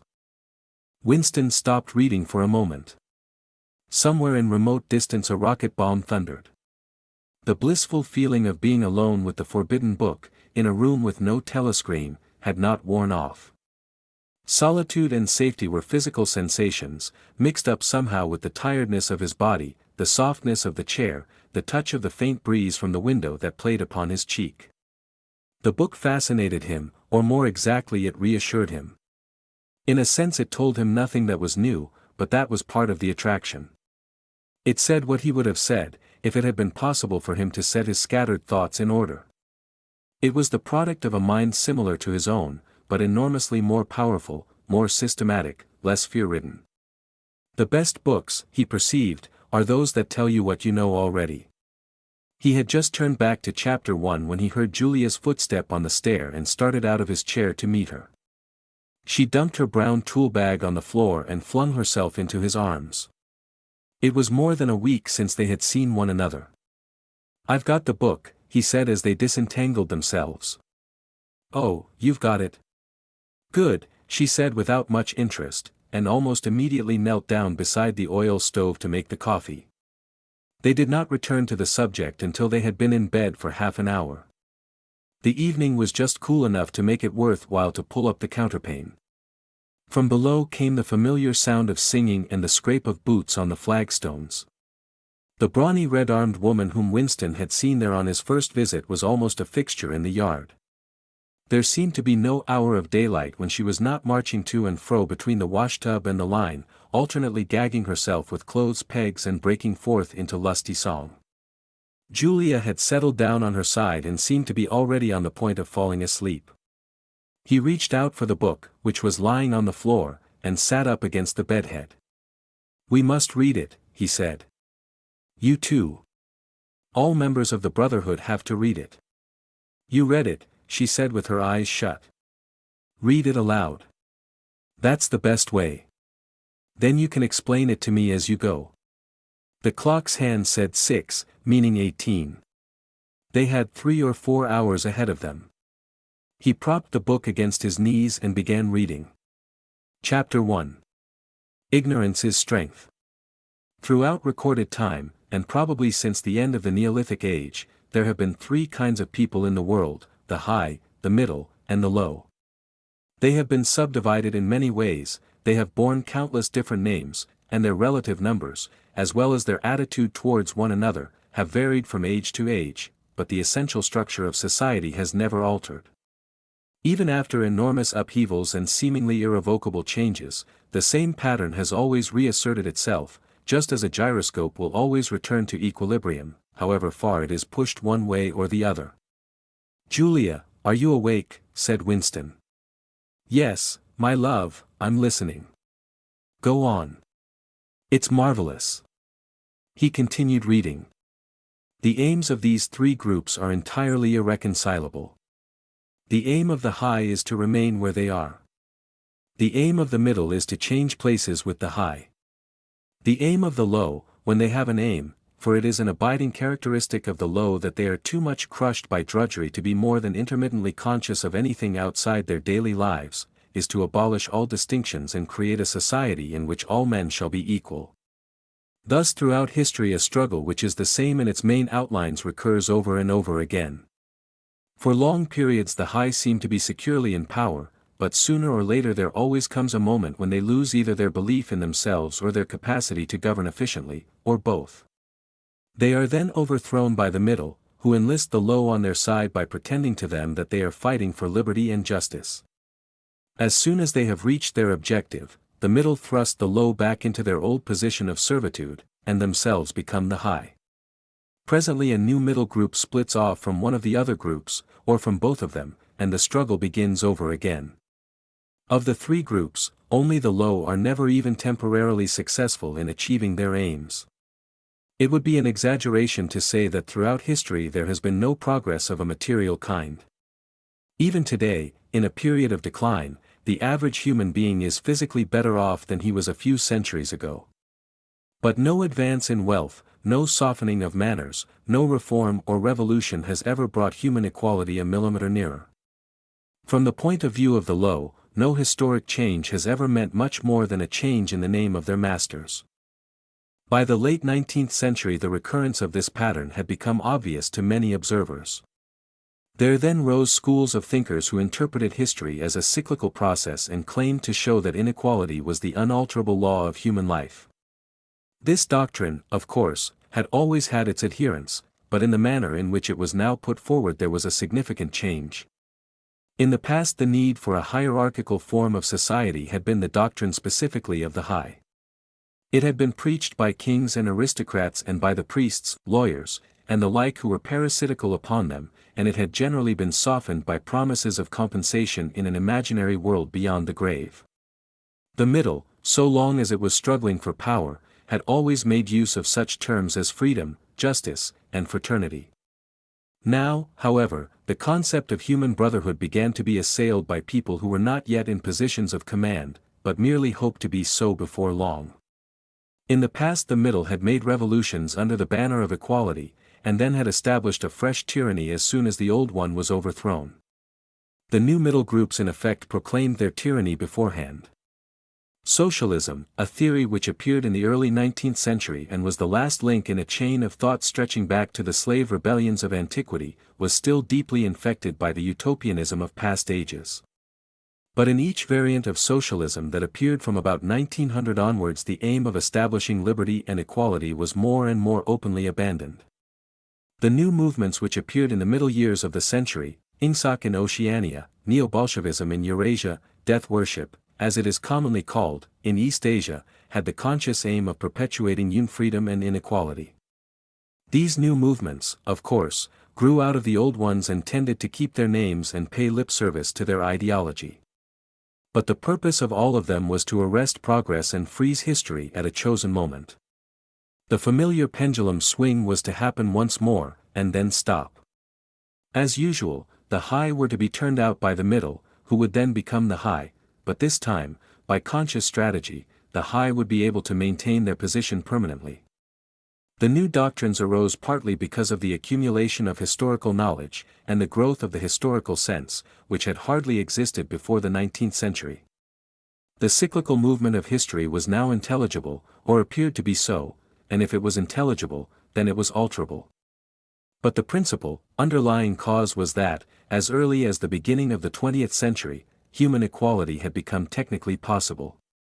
It was still true that men were not equal in their native talents and that functions had to be specialized in ways that favored some individuals against others, but there was no longer any real need for class distinctions or for large differences of wealth. In earlier ages, class distinctions had been not only inevitable but desirable. Inequality was the price of civilization. With the development of machine production, however, the case was altered. Even if it was still necessary for human beings to do different kinds of work, it was no longer necessary for them to live at different social or economic levels. Therefore, from the point of view of the new groups who were on the point of seizing power, human equality was no longer an ideal to be striven after, but a danger to be averted. In more primitive ages, when a just and peaceful society was in fact not possible, it had been fairly easy to believe it. The idea of an earthly paradise in which men should live together in a state of brotherhood, without laws and without brute labor, had haunted the human imagination for thousands of years. And this vision had had a certain hold even on the groups who actually profited by each historical change. The heirs of the French, English, and American revolutions had partly believed in their own phrases about the rights of man, freedom of speech, equality before the law, and the like, and have even allowed their conduct to be influenced by them to some extent. But by the fourth decade of the 20th century all the main currents of political thought were authoritarian. The earthly paradise had been discredited at exactly the moment when it became realizable. Every new political theory, by whatever name it called itself, led back to hierarchy and regimentation. And in the general hardening of outlook that set in round about 1930, practices which had been long abandoned, in some cases for hundreds of years, imprisonment without trial, the use of war prisoners as slaves, public executions, torture to extract confessions, the use of hostages, and the deportation of whole populations, not only became common again, but were tolerated and even defended by people who considered themselves enlightened and progressive. It was only after a decade of national wars, civil wars, revolutions, and counter-revolutions in all parts of the world that INGSOC and its rivals emerged as fully worked-out political theories. But they had been foreshadowed by the various systems, generally called totalitarian, which had appeared earlier in the century, and the main outlines of the world which would emerge from the prevailing chaos had long been obvious. What kind of people would control this world had been equally obvious. The new aristocracy was made up for the most part of bureaucrats, scientists, technicians, trade union organizers, publicity experts, sociologists, teachers, journalists, and professional politicians. These people, whose origins lay in the salaried middle class and the upper grades of the working class, had been shaped and brought together by the barren world of monopoly industry and centralized government. As compared with their opposite numbers in past ages, they were less avaricious, less tempted by luxury, hungrier for pure power, and, above all, more conscious of what they were doing and more intent on crushing opposition. This last difference was cardinal. By comparison with that existing today, all the tyrannies of the past were half-hearted and inefficient. The ruling groups were always infected to some extent by liberal ideas, and were content to leave loose ends everywhere, to regard only the overt act and to be uninterested in what their subjects were thinking. Even the Catholic Church of the Middle Ages was tolerant by modern standards. Part of the reason for this was that in the past no government had the power to keep its citizens under constant surveillance.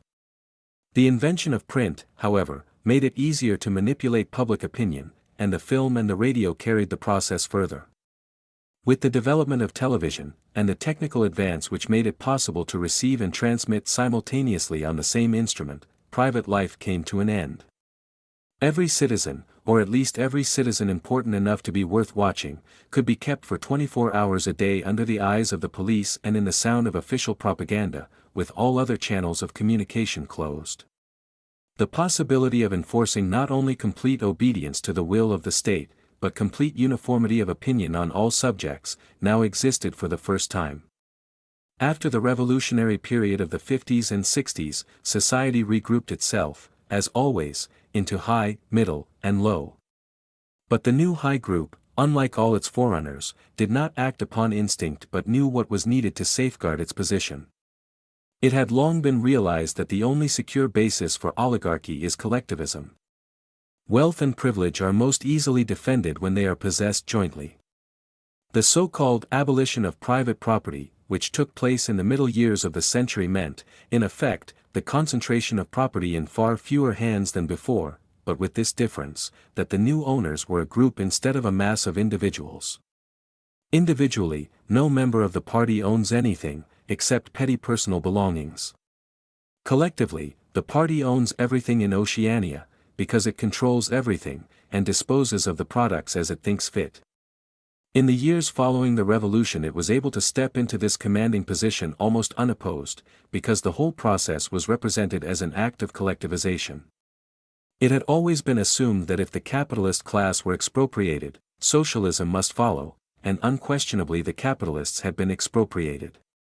Factories, mines, land, houses, transport, everything had been taken away from them, and since these things were no longer private property, it followed that they must be public property. INGSOC, which grew out of the earlier socialist movement and inherited its phraseology, has in fact carried out the main item in the socialist program, with the result, foreseen and intended beforehand, that economic inequality has been made permanent. But the problems of perpetuating a hierarchical society go deeper than this. There are only 4 ways in which a ruling group can fall from power. Either it is conquered from without, or it governs so inefficiently that the masses are stirred to revolt, or it allows a strong and discontented middle group to come into being, or it loses its own self-confidence and willingness to govern. These causes do not operate singly, and as a rule all four of them are present in some degree. A ruling class which could guard against all of them would remain in power permanently. Ultimately, the determining factor is the mental attitude of the ruling class itself. After the middle of the present century, the first danger had in reality disappeared. Each of the three powers which now divide the world is in fact unconquerable, and could only become conquerable through slow demographic changes which a government with wide powers can easily avert. The second danger, also, is only a theoretical one. The masses never revolt of their own accord, and they never revolt merely because they are oppressed. Indeed, so long as they are not permitted to have standards of comparison, they never even become aware that they are oppressed. The recurrent economic crises of past times were totally unnecessary and are not now permitted to happen, but other and equally large dislocations can and do happen without having political results, because there is no way in which discontent can become articulate. As for the problem of overproduction, which has been latent in our society since the development of machine technique, it is solved by the device of continuous warfare, see Chapter 3, which is also useful in keying up public morale to the necessary pitch. From the point of view of our present rulers, therefore, the only genuine dangers are the splitting off of a new group of able, underemployed, power-hungry people, and the growth of liberalism and skepticism in their own ranks. The problem, that is to say, is educational. It is a problem of continuously molding the consciousness both of the directing group and of the larger executive group that lies immediately below it. The consciousness of the masses needs only to be influenced in a negative way. Given this background, one could infer, if one did not know it already, the general structure of oceanic society. At the apex of the pyramid comes Big Brother. Big Brother is infallible and all-powerful. Every success, every achievement, every victory, every scientific discovery, all knowledge, all wisdom, all happiness, all virtue, are held to issue directly from his leadership and inspiration. Nobody has ever seen Big Brother. He is a face on the hoardings, a voice on the telescreen. We may be reasonably sure that he will never die, and there is already considerable uncertainty as to when he was born.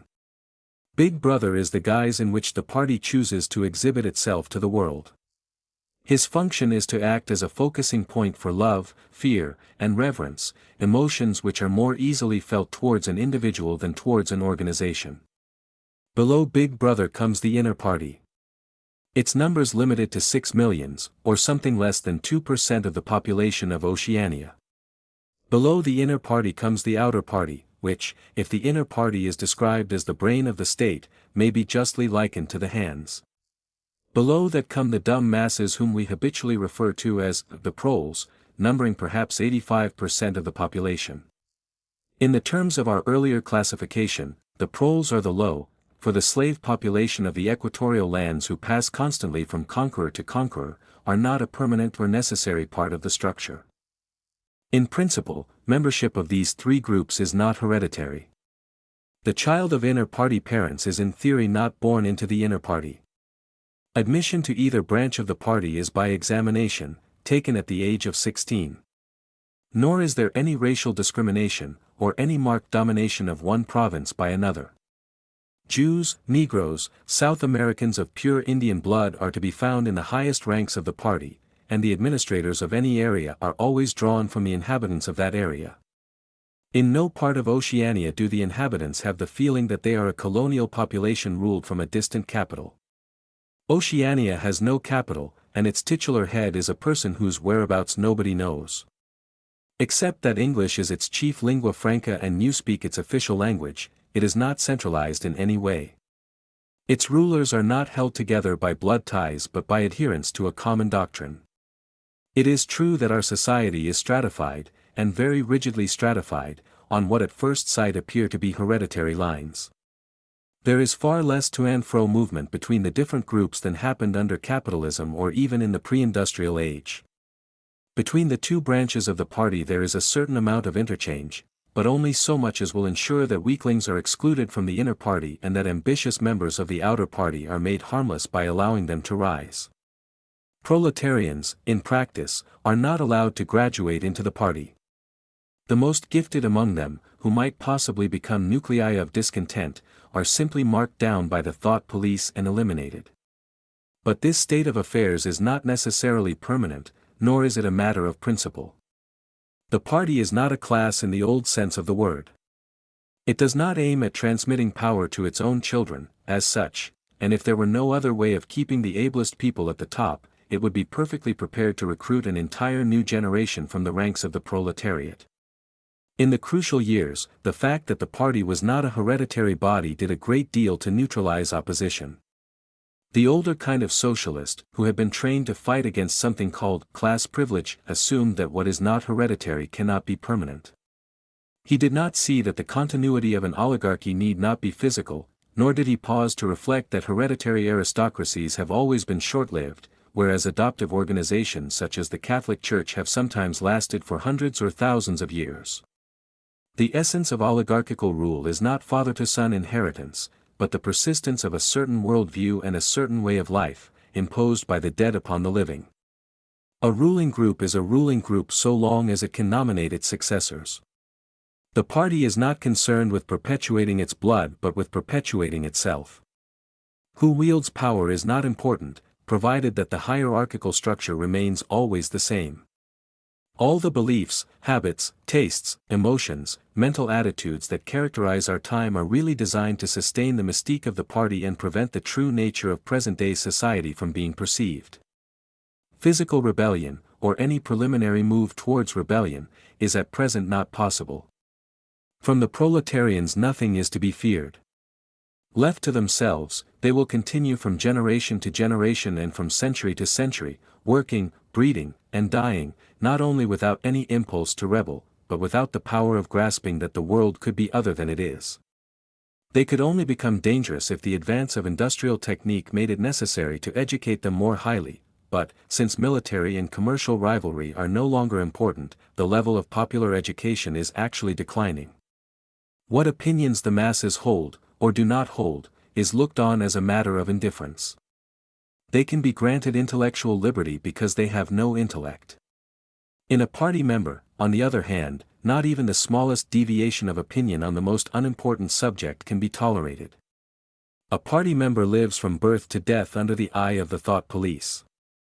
Even when he is alone he can never be sure that he is alone. Wherever he may be, asleep or awake, working or resting, in his bath or in bed, he can be inspected without warning and without knowing that he is being inspected. Nothing that he does is indifferent. His friendships, his relaxations, his behavior towards his wife and children, the expression of his face when he is alone, the words he mutters in sleep, even the characteristic movements of his body, are all jealously scrutinized. Not only any actual misdemeanor, but any eccentricity, however small, any change of habits, any nervous mannerism that could possibly be the symptom of an inner struggle, is certain to be detected. He has no freedom of choice in any direction whatever. On the other hand, his actions are not regulated by law or by any clearly formulated code of behavior. In Oceania there is no law. Thoughts and actions which, when detected, mean certain death are not formally forbidden, and the endless purges, arrests, tortures, imprisonments, and vaporizations are not inflicted as punishment for crimes which have actually been committed, but are merely the wiping out of persons who might perhaps commit a crime at some time in the future. A party member is required to have not only the right opinions, but the right instincts.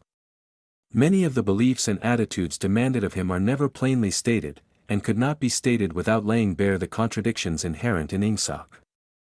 If he is a person naturally orthodox, in newspeak a geodthnkr, he will in all circumstances know, without taking thought, what is the true belief or the desirable emotion. But in any case an elaborate mental training, undergone in childhood and grouping itself round the newspeak words crime stop, black-white, and doublethink, makes him unwilling and unable to think too deeply on any subject whatever. A party member is expected to have no private emotions and no respites from enthusiasm. He is supposed to live in a continuous frenzy of hatred of foreign enemies and internal traitors, triumph over victories, and self-abasement before the power and wisdom of the party. The discontents produced by his bare, unsatisfying life are deliberately turned outwards and dissipated by such devices as the 2 minutes hate, and the speculations which might possibly induce a skeptical or rebellious attitude are killed in advance by his early acquired inner discipline. The first and simplest stage in the discipline, which can be taught even to young children, is called, in newspeak, crime stop. Crime stop means the faculty of stopping short, as though by instinct, at the threshold of any dangerous thought. It includes the power of not grasping analogies, of failing to perceive logical errors, of misunderstanding the simplest arguments if they are inimical to ingsoc, and of being bored or repelled by any train of thought which is capable of leading in a heretical direction. Crime stop, in short, means protective stupidity. But stupidity is not enough. On the contrary, orthodoxy in the full sense demands a control over one's own mental processes as complete as that of a contortionist over his body. Oceanic society rests ultimately on the belief that Big Brother is omnipotent and that the party is infallible. But since in reality Big Brother is not omnipotent and the party is not infallible, there is need for an unwearying, moment-to-moment flexibility in the treatment of facts. The key word here is blackkwhite. Like so many newspeak words, this word has two mutually contradictory meanings. Applied to an opponent, it means the habit of impudently claiming that black is white, in contradiction of the plain facts. Applied to a party member, it means a loyal willingness to say that black is white when party discipline demands this. But it means also the ability to believe that black is white, and more, to know that black is white, and to forget that one has ever believed the contrary. This demands a continuous alteration of the past, made possible by the system of thought which really embraces all the rest, and which is known in newspeak as doublethink. The alteration of the past is necessary for two reasons, one of which is subsidiary and, so to speak, precautionary. The subsidiary reason is that the party member, like the proletarian, tolerates present-day conditions partly because he has no standards of comparison. He must be cut off from the past, just as he must be cut off from foreign countries, because it is necessary for him to believe that he is better off than his ancestors and that the average level of material comfort is constantly rising. But by far the more important reason for the readjustment of the past is the need to safeguard the infallibility of the party.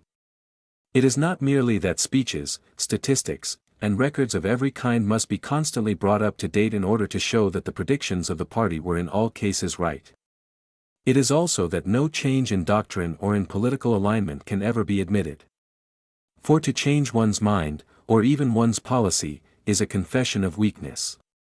If, for example, Eurasia or East Asia, whichever it may be, is the enemy today, then that country must always have been the enemy. And if the facts say otherwise, then the facts must be altered. Thus history is continuously rewritten. This day-to-day falsification of the past, carried out by the Ministry of Truth, is as necessary to the stability of the regime as the work of repression and espionage carried out by the Ministry of Love. The mutability of the past is the central tenet of ingsoc. Past events, it is argued, have no objective existence, but survive only in written records and in human memories. The past is whatever the records and the memories agree upon. And since the party is in full control of all records and in equally full control of the minds of its members, it follows that the past is whatever the party chooses to make it. It also follows that though the past is alterable, it never has been altered in any specific instance.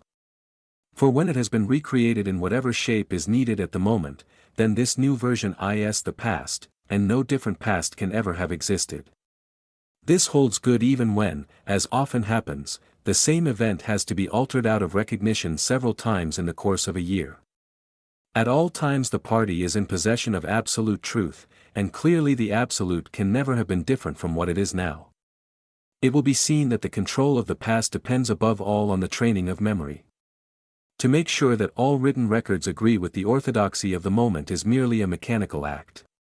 But it is also necessary to remember that events happened in the desired manner. And if it is necessary to rearrange one's memories or to tamper with written records, then it is necessary to forget that one has done so. The trick of doing this can be learned like any other mental technique. It is learned by the majority of party members, and certainly by all who are intelligent as well as orthodox.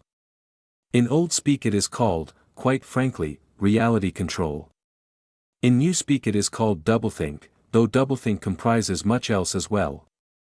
Doublethink means the power of holding two contradictory beliefs in one's mind simultaneously, and accepting both of them. The party intellectual knows in which direction his memories must be altered, he therefore knows that he is playing tricks with reality, but by the exercise of doublethink he also satisfies himself that reality is not violated.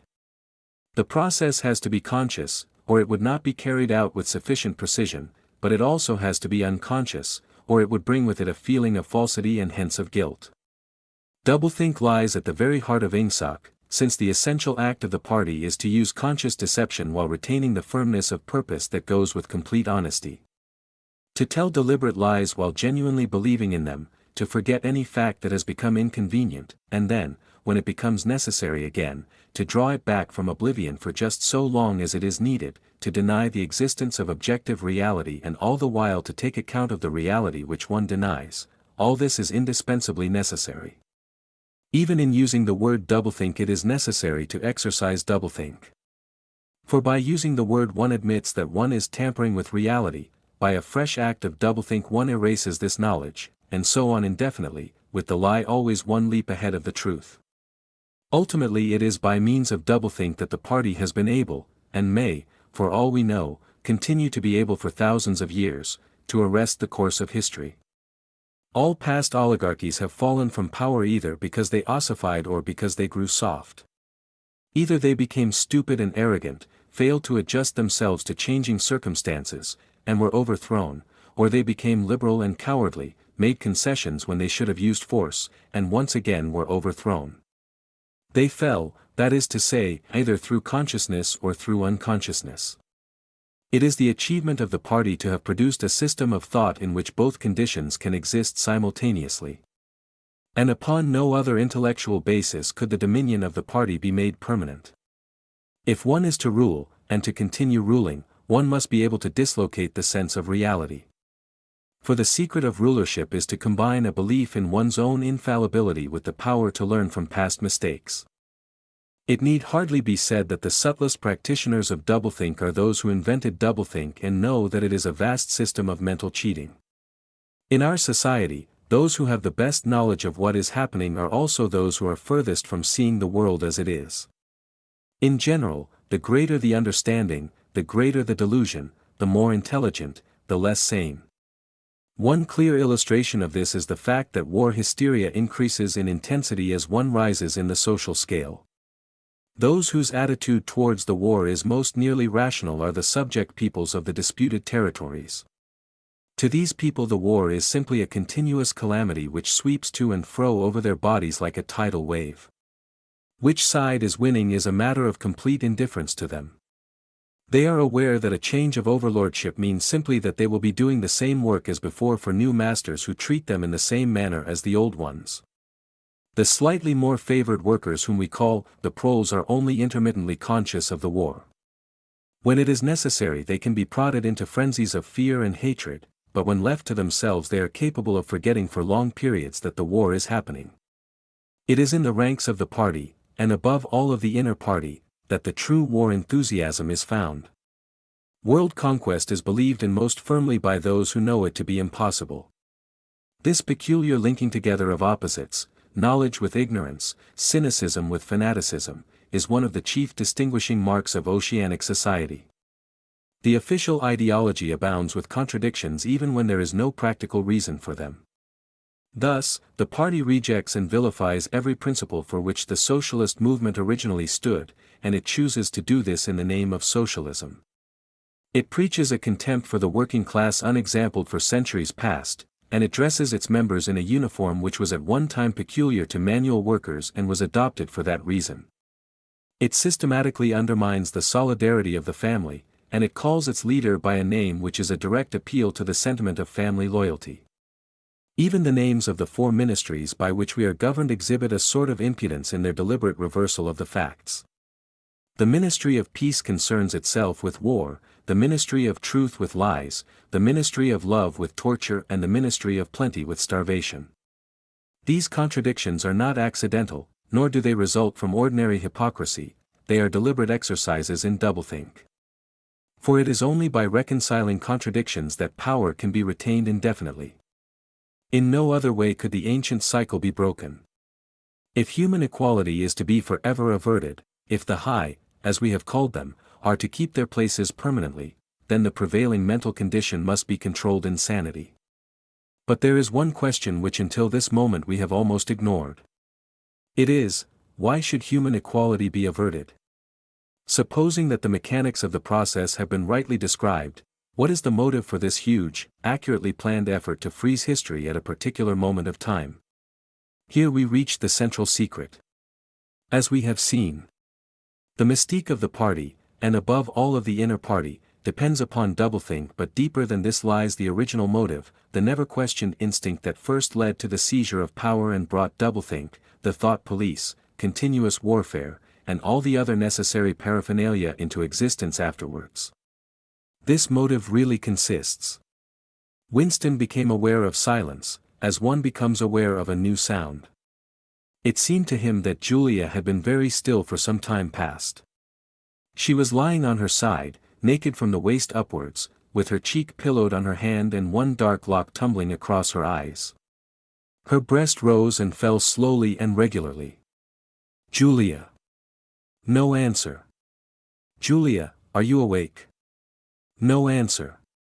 She was asleep. He shut the book, put it carefully on the floor, lay down, and pulled the coverlet over both of them. He had still, he reflected, not learned the ultimate secret. He understood how, he did not understand why. Chapter 1, like Chapter 3, had not actually told him anything that he did not know, it had merely systematized the knowledge that he possessed already. But after reading it he knew better than before that he was not mad.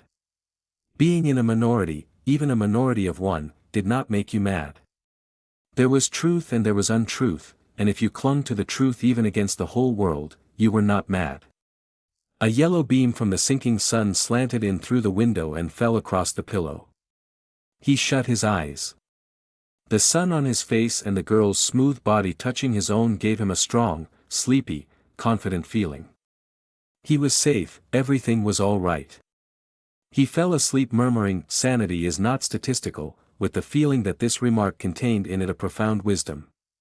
When he woke it was with the sensation of having slept for a long time, but a glance at the old-fashioned clock told him that it was only 20:30. He lay dozing for a while, then the usual deep-lunged singing struck up from the yard below. It was only an hopeless fancy. It passed like an April die. But a look and a word and the dreams they stirred. They have stolen my oi. The drivelling song seemed to have kept its popularity. You still heard it all over the place. It had outlived the hate song. Julia woke at the sound, stretched herself luxuriously, and got out of bed. "I'm hungry," she said. "Let's make some more coffee." "Damn. The stove's gone out and the water's cold." She picked the stove up and shook it. "There's no oil in it. We can get some from old Charrington, I expect. The funny thing is I made sure it was full. I'm going to put my clothes on," she added. "It seems to have got colder." Winston also got up and dressed himself. The indefatigable voice sang on. "They say that time heals all things. They say you can always forget. But the smiles and the tears acres the years. They twist my strings yet." As he fastened the belt of his overalls he strolled across to the window. The sun must have gone down behind the houses, it was not shining into the yard any longer. The flagstones were wet as though they had just been washed, and he had the feeling that the sky had been washed too, so fresh and pale was the blue between the chimney pots. Tirelessly the woman marched to and fro, corking and uncorking herself, singing and falling silent, and pegging out more diapers, and yet more.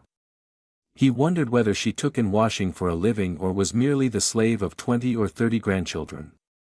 Julia had come across to his side, together they gazed down with a sort of fascination at the sturdy figure below. As he looked at the woman in her characteristic attitude, her thick arms reaching up for the line, her powerful mare-like buttocks protruded, it struck him for the first time that she was beautiful. It had never before occurred to him that the body of a woman of 50, blown up to monstrous dimensions by childbearing, then hardened, roughened by work till it was coarse in the grain like an overripe turnip, could be beautiful. But it was so, and after all, he thought, why not? The solid, contourless body, like a block of granite, and the rasping red skin, bore the same relation to the body of a girl as the rose-hip to the rose. Why should the fruit be held inferior to the flower? She's beautiful, he murmured. She's a meter across the hips, easily, said Julia. That is her style of beauty, said Winston. He held Julia's supple waist easily encircled by his arm. From the hip to the knee her flank was against his. Out of their bodies no child would ever come. That was the one thing they could never do. Only by word of mouth, from mind to mind, could they pass on the secret. The woman down there had no mind, she had only strong arms, a warm heart, and a fertile belly. He wondered how many children she had given birth to. It might easily be 15. She had had her momentary flowering, a year, perhaps, of wild rose beauty, and then she had suddenly swollen like a fertilized fruit and grown hard and red and coarse, and then her life had been laundering, scrubbing, darning, cooking, sweeping, polishing, mending, scrubbing, laundering, first for children, then for grandchildren, over 30 unbroken years. At the end of it she was still singing. The mystical reverence that he felt for her was somehow mixed up with the aspect of the pale, cloudless sky, stretching away behind the chimney-pots into interminable distance. It was curious to think that the sky was the same for everybody, in Eurasia or East Asia as well as here. And the people under the sky were also very much the same, everywhere, all over the world, hundreds of thousands of millions of people just like this, people ignorant of one another's existence, held apart by walls of hatred and lies, and yet almost exactly the same, people who had never learned to think but who were storing up in their hearts and bellies and muscles the power that would one day overturn the world. If there was hope, it lay in the proles.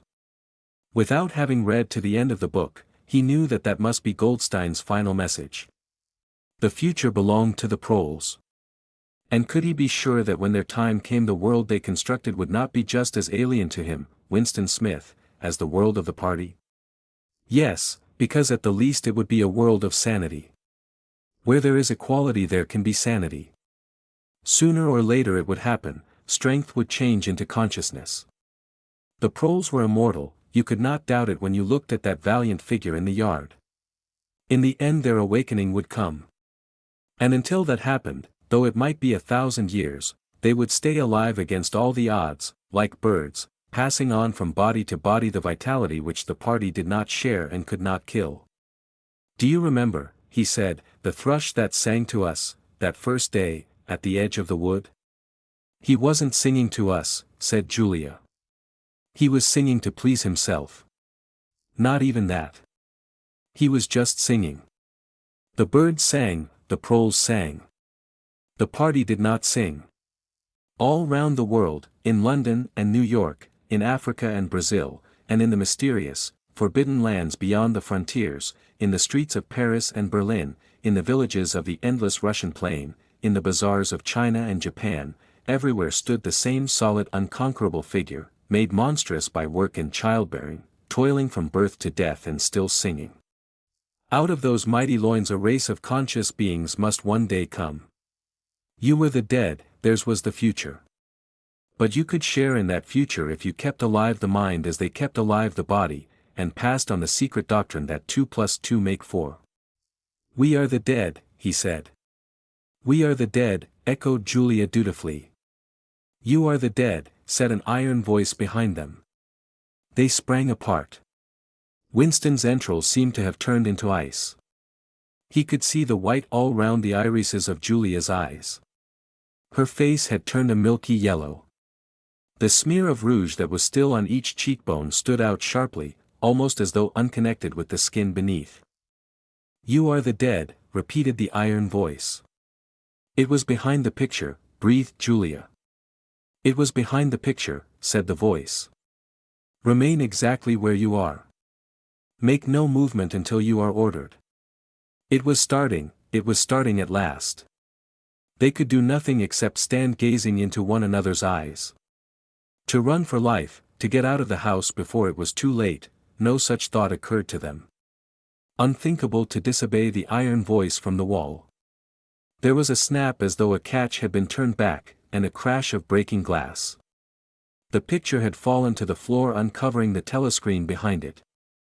Now they can see us, said Julia. Now we can see you, said the voice. Stand out in the middle of the room. Stand back to back.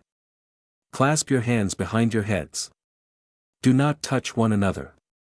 They were not touching, but it seemed to him that he could feel Julia's body shaking. Or perhaps it was merely the shaking of his own. He could just stop his teeth from chattering, but his knees were beyond his control. There was a sound of trampling boots below, inside the house and outside. The yard seemed to be full of men. Something was being dragged across the stones. The woman's singing had stopped abruptly. There was a long, rolling clang, as though the washtub had been flung across the yard, and then a confusion of angry shouts which ended in a yell of pain. The house is surrounded, said Winston. The house is surrounded, said the voice. He heard Julia snap her teeth together. I suppose we may as well say goodbye, she said. You may as well say goodbye, said the voice. And then another quite different voice, a thin, cultivated voice which Winston had the impression of having heard before, struck in, and by the way, while we are on the subject, here comes a candle to light you to bed, here comes a chopper to chop off your head. Something crashed onto the bed behind Winston's back.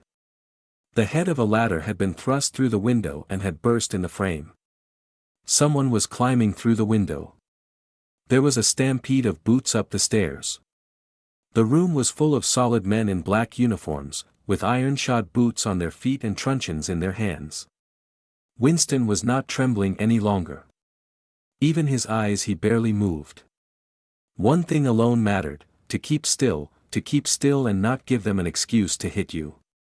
A man with a smooth prize-fighter's jowl in which the mouth was only a slit paused opposite him, balancing his truncheon meditatively between thumb and forefinger. Winston met his eyes. The feeling of nakedness, with one's hands behind one's head and one's face and body all exposed, was almost unbearable. The man protruded the tip of a white tongue, licked the place where his lips should have been, and then passed on. There was another crash. Someone had picked up the glass paperweight from the table and smashed it to pieces on the hearthstone. The fragment of coral, a tiny crinkle of pink like a sugar rosebud from a cake, rolled across the mat. How small, thought Winston, how small it always was. There was a gasp and a thump behind him, and he received a violent kick on the ankle which nearly flung him off his balance. One of the men had smashed his fist into Julia's solar plexus, doubling her up like a pocket ruler. She was thrashing about on the floor, fighting for breath. Winston dared not turn his head even by a millimeter, but sometimes her livid, gasping face came within the angle of his vision. Even in his terror it was as though he could feel the pain in his own body, the deadly pain which nevertheless was less urgent than the struggle to get back her breath. He knew what it was like, the terrible, agonizing pain which was there all the while but could not be suffered yet, because before all else it was necessary to be able to breathe. Then two of the men hoisted her up by knees and shoulders, and carried her out of the room like a sack. Winston had a glimpse of her face, upside down, yellow and contorted, with the eyes shut, and still with a smear of rouge on either cheek, and that was the last he saw of her. He stood dead still. No one had hit him yet. Thoughts which came of their own accord but seemed totally uninteresting began to flit through his mind. He wondered whether they had got Mr. Charrington. He wondered what they had done to the woman in the yard. He noticed that he badly wanted to urinate, and felt a faint surprise, because he had done so only 2 or 3 hours ago. He noticed that the clock on the mantelpiece said 9, meaning 21. But the light seemed too strong. Would not the light be fading at 21 hours on an August evening? He wondered whether after all he and Julia had mistaken the time, had slept the clock round and thought it was 20:30 when really it was not 8:30 on the following morning. But he did not pursue the thought further. It was not interesting. There was another, lighter step in the passage. Mr. Charrington came into the room. The demeanor of the black uniformed men suddenly became more subdued. Something had also changed in Mr. Charrington's appearance. His eye fell on the fragments of the glass paperweight. "Pick up those pieces," he said sharply. A man stooped to obey. The Cockney accent had disappeared. Winston suddenly realized whose voice it was that he had heard a few moments ago on the telescreen. Mr. Charrington was still wearing his old velvet jacket, but his hair, which had been almost white, had turned black. Also he was not wearing his spectacles. He gave Winston a single sharp glance, as though verifying his identity, and then paid no more attention to him. He was still recognizable, but he was not the same person any longer. His body had straightened, and seemed to have grown bigger. His face had undergone only tiny changes that had nevertheless worked a complete transformation. The black eyebrows were less bushy, the wrinkles were gone, the whole lines of the face seemed to have altered, even the nose seemed shorter. It was the alert, cold face of a man of about 35. It occurred to Winston that for the first time in his life he was looking, with knowledge, at a member of the thought police.